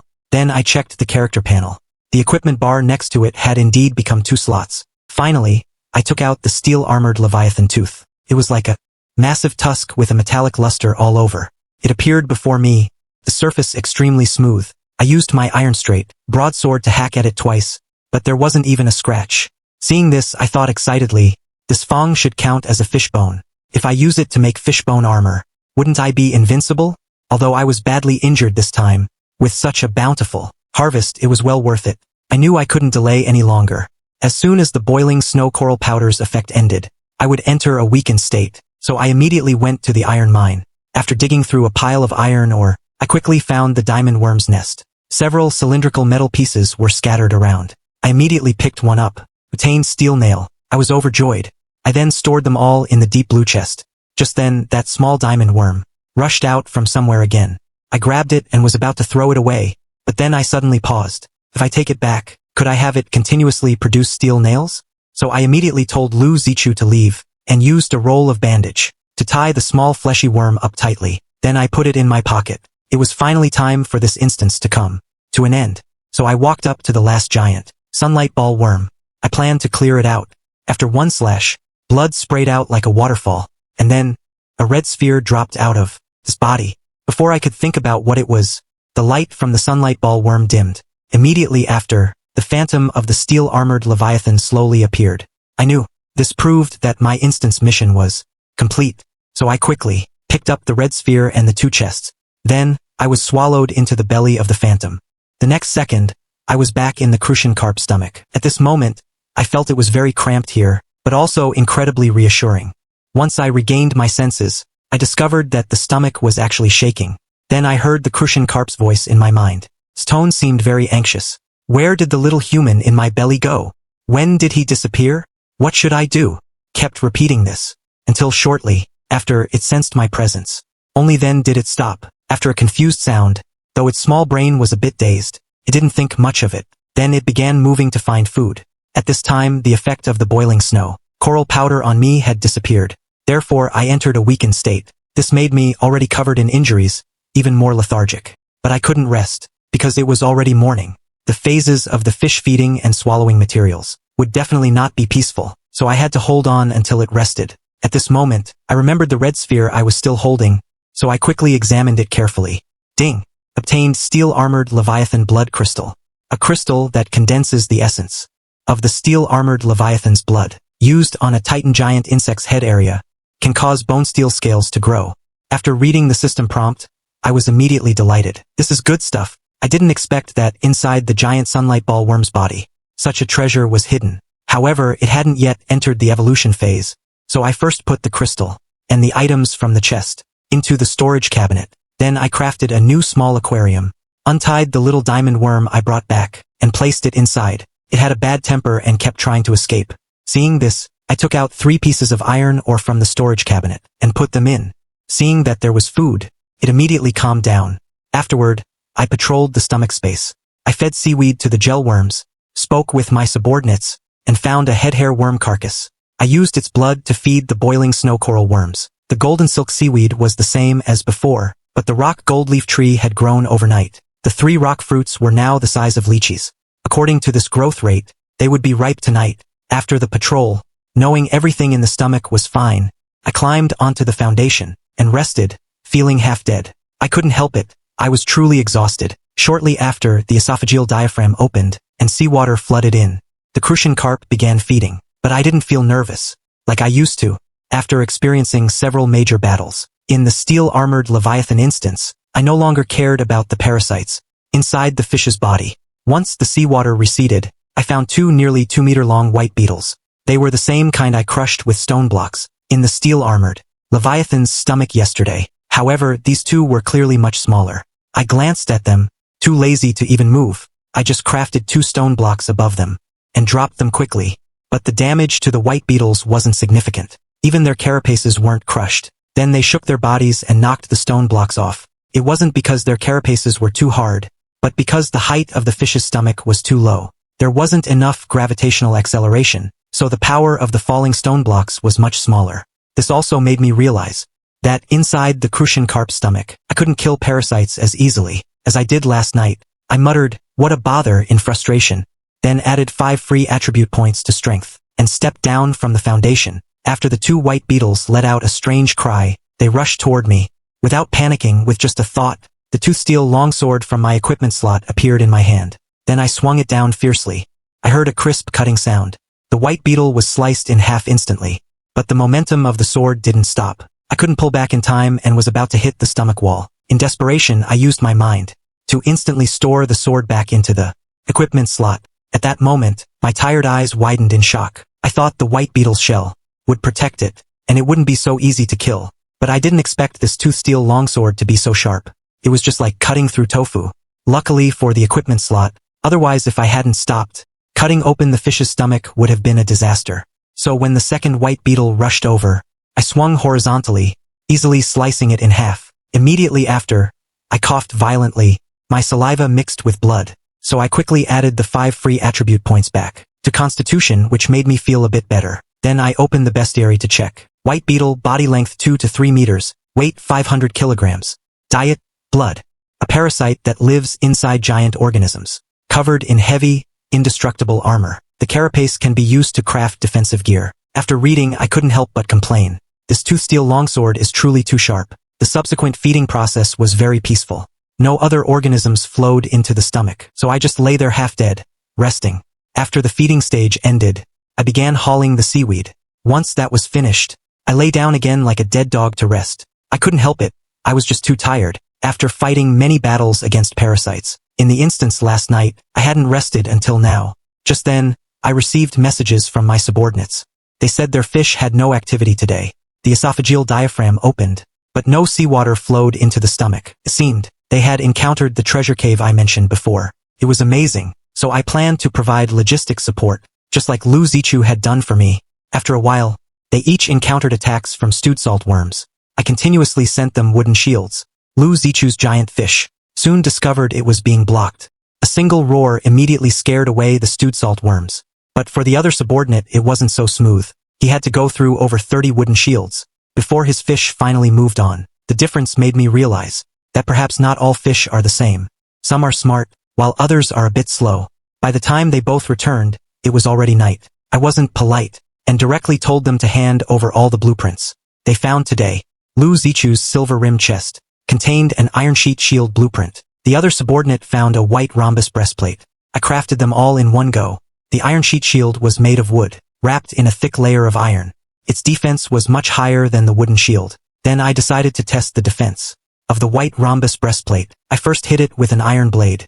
It only left a shallow scratch and wasn't damaged. However, it still couldn't compare to my upgraded armor.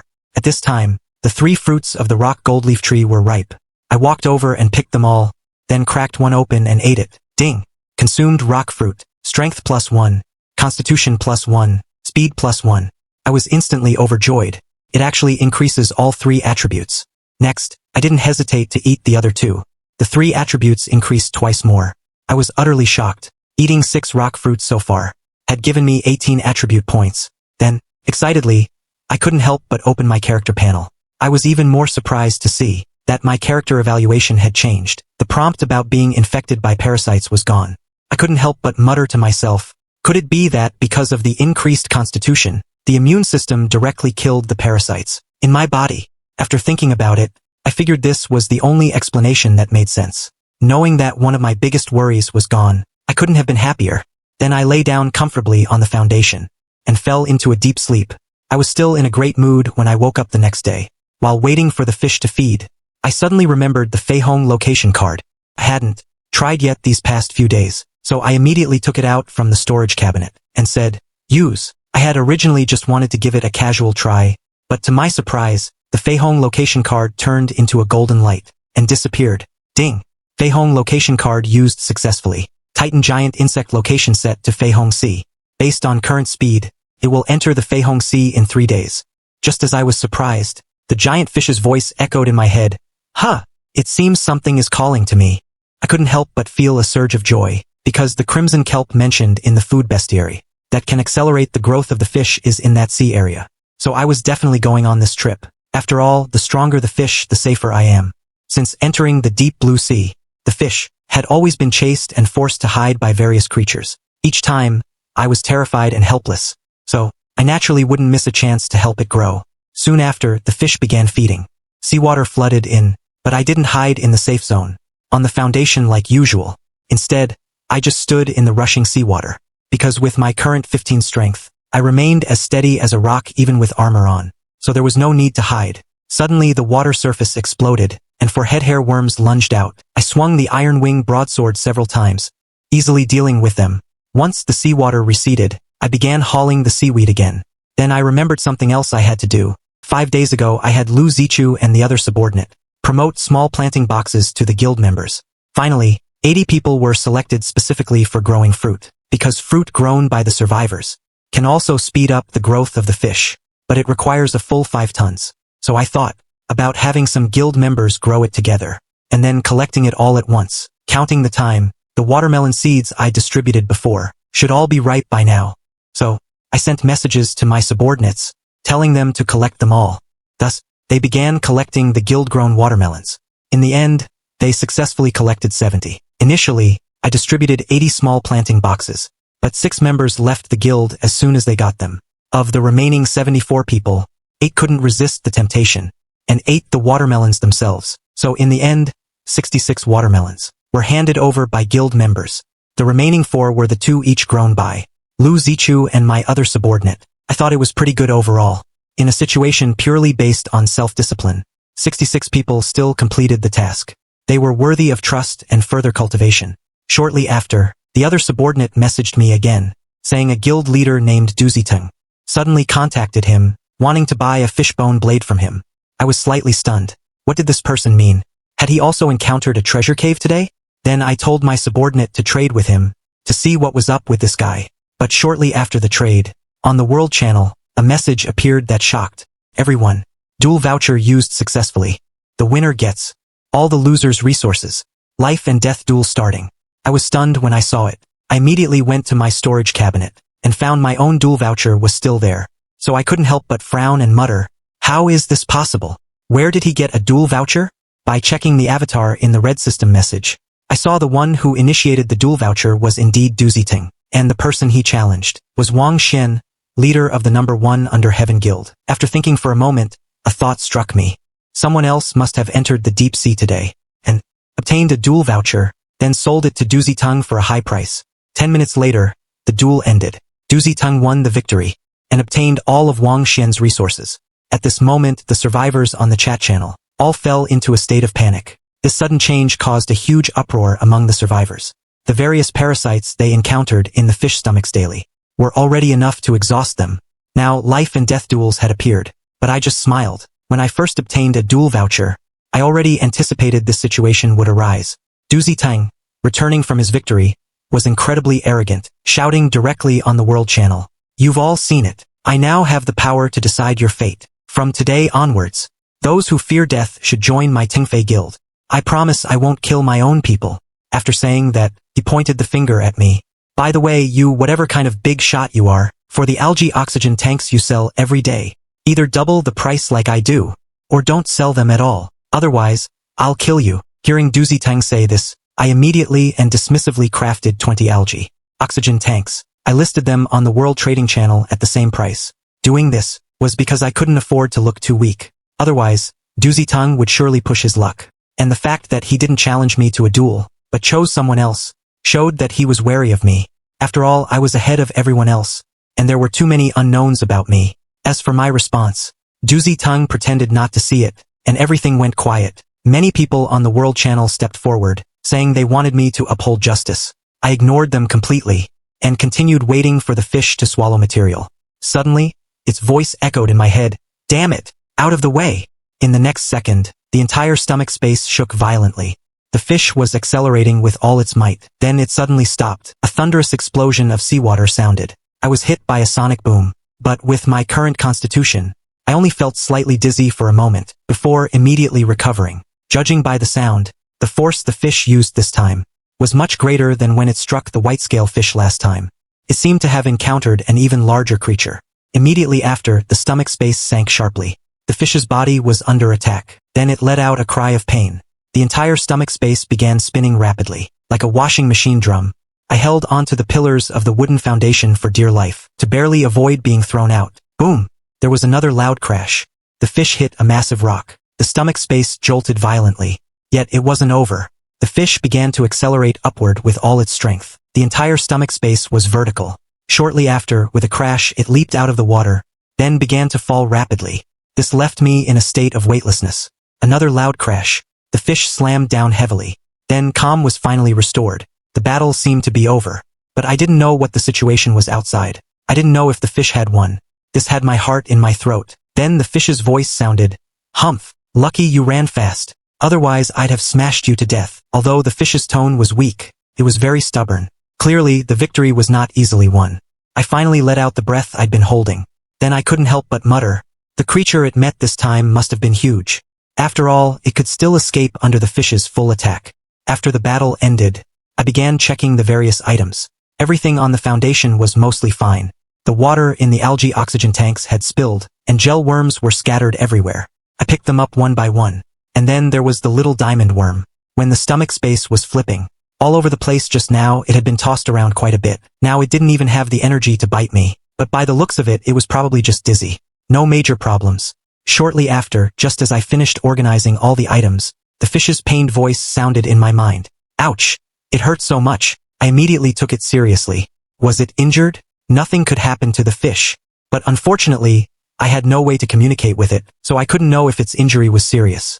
So I went to the esophageal diaphragm. and slapped it hard. This indeed caught the giant fish's attention. It first muttered in confusion, "Does the little human want to come out?" Immediately after, it surfaced and opened the esophageal diaphragm. My expression brightened. I quickly used the stone mortar to grind 30 gel worms. I made more than half a wooden bucket of hemostatic gel, then carried it into the esophagus. Inside the esophagus, it wasn't pitch black, because a light was shining in from the end. It was very warm and bright. I made my way into the fish's mouth. The moment I stepped into the white light, I immediately felt a bit dazzled. After squinting for a moment to adjust, I slowly opened my eyes. Everything suddenly became clear and open. This was the first time since I came to this world that I saw warm sunlight. Looking at this majestic scenery, I couldn't help but marvel at the blue sea and sky.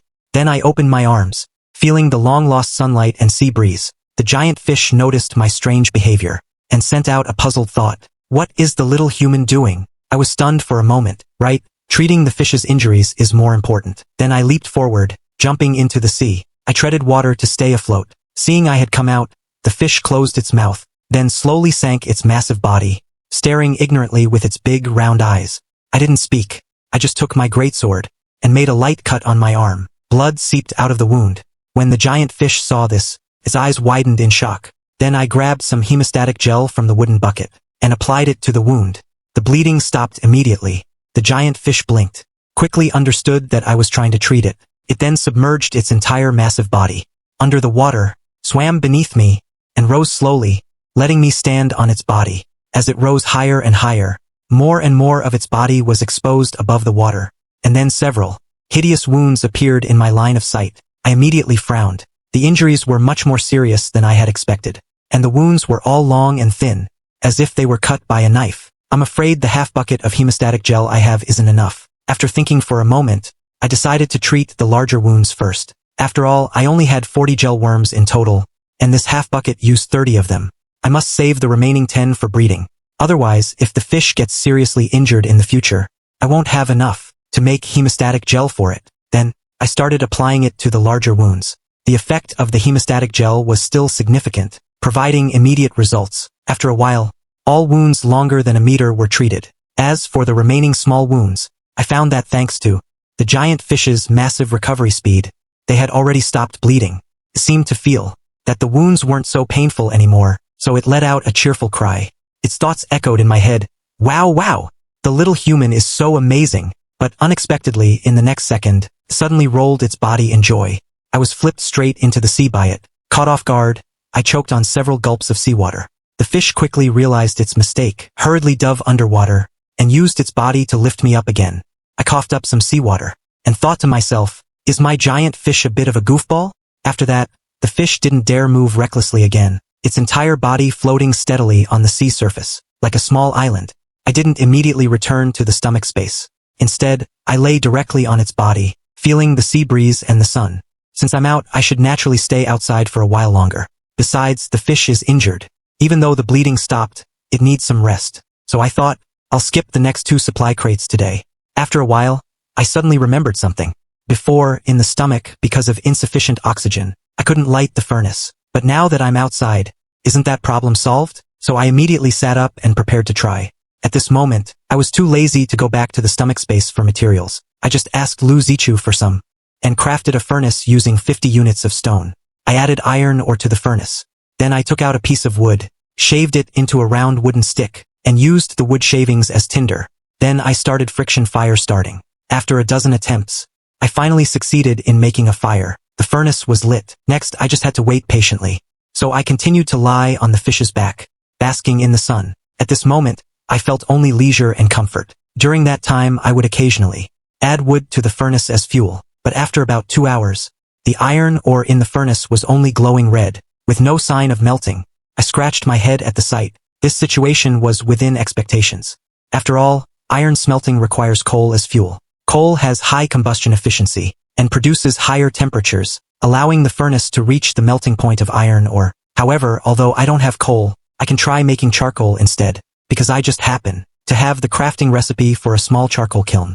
The required materials are also clay and hay, which I had obtained before, but seeing that it's already evening, I decided to make it tomorrow.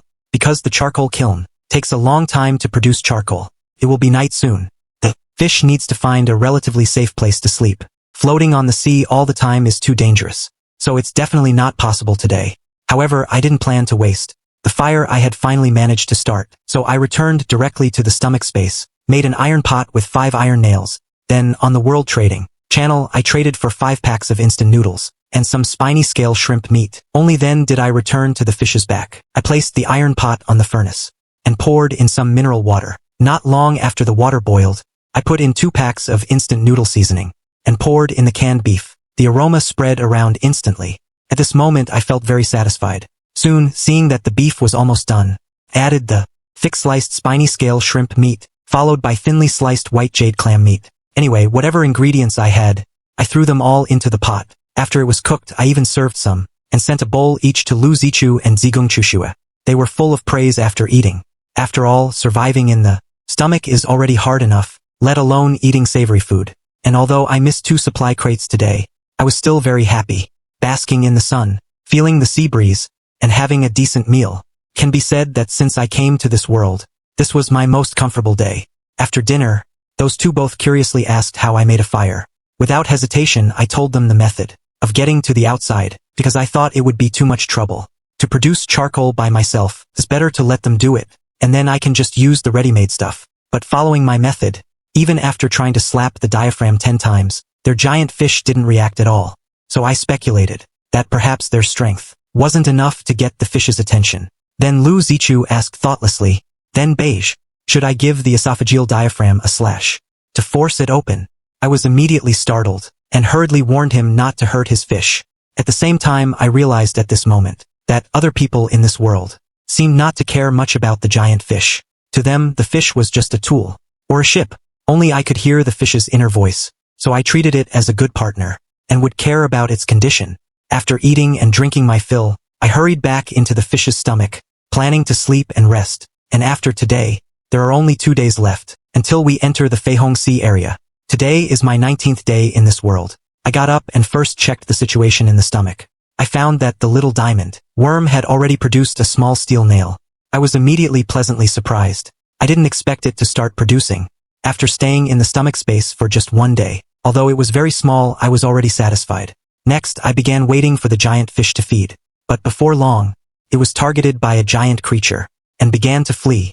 In the end, it almost ran out of stamina before it successfully escaped, but by then, its feeding phase had already passed. After I breathed a heavy sigh of relief, I asked Zigung Chushue and Lu Zichu to collect a large amount of seaweed from their respective guilds, and send it to me. Then I fed it to the fish. And today, I didn't plan to go outside to light the furnace, because from the fish's current thoughts I learned that it was still in a tense state. This meant that within its biological radar range, it detected that there were still giant creatures wandering nearby. At this time, Lu Zichu sent a message. He said he encountered razor stack worms today. Since I had told him in advance about the razor stack worm's weakness, he got through the crisis easily. Then I had him spread the information about the razor stack worm on the world channel, and then sold the method to kill them to the leaders of various guilds at a high price. Before long, Lu Zichu traded for many blueprints and sent them to me. I took a quick look. The one that caught my attention the most was a blueprint called Stone Floor. Once crafted, it turned out to be 1 square meter in size and 2 centimeters thick, just like a floor tile, could fit perfectly on the foundation. Shortly after, the fish swallowed today's first supply crate, obtained 1 stimulation capsule. After consumption, strength +5, duration 5 minutes, can only be used once per day. I held it in my hand and looked at it, and found it was just a tiny red capsule. I thought to myself, isn't this just a weaker version of the blood snow coral powder? It feels useless to me right now. So I walked towards the storage cabinet, planning to put it away first, but suddenly I felt I stepped on something. Looking carefully into the water, I found a long, black creature. Could this be a sea cucumber?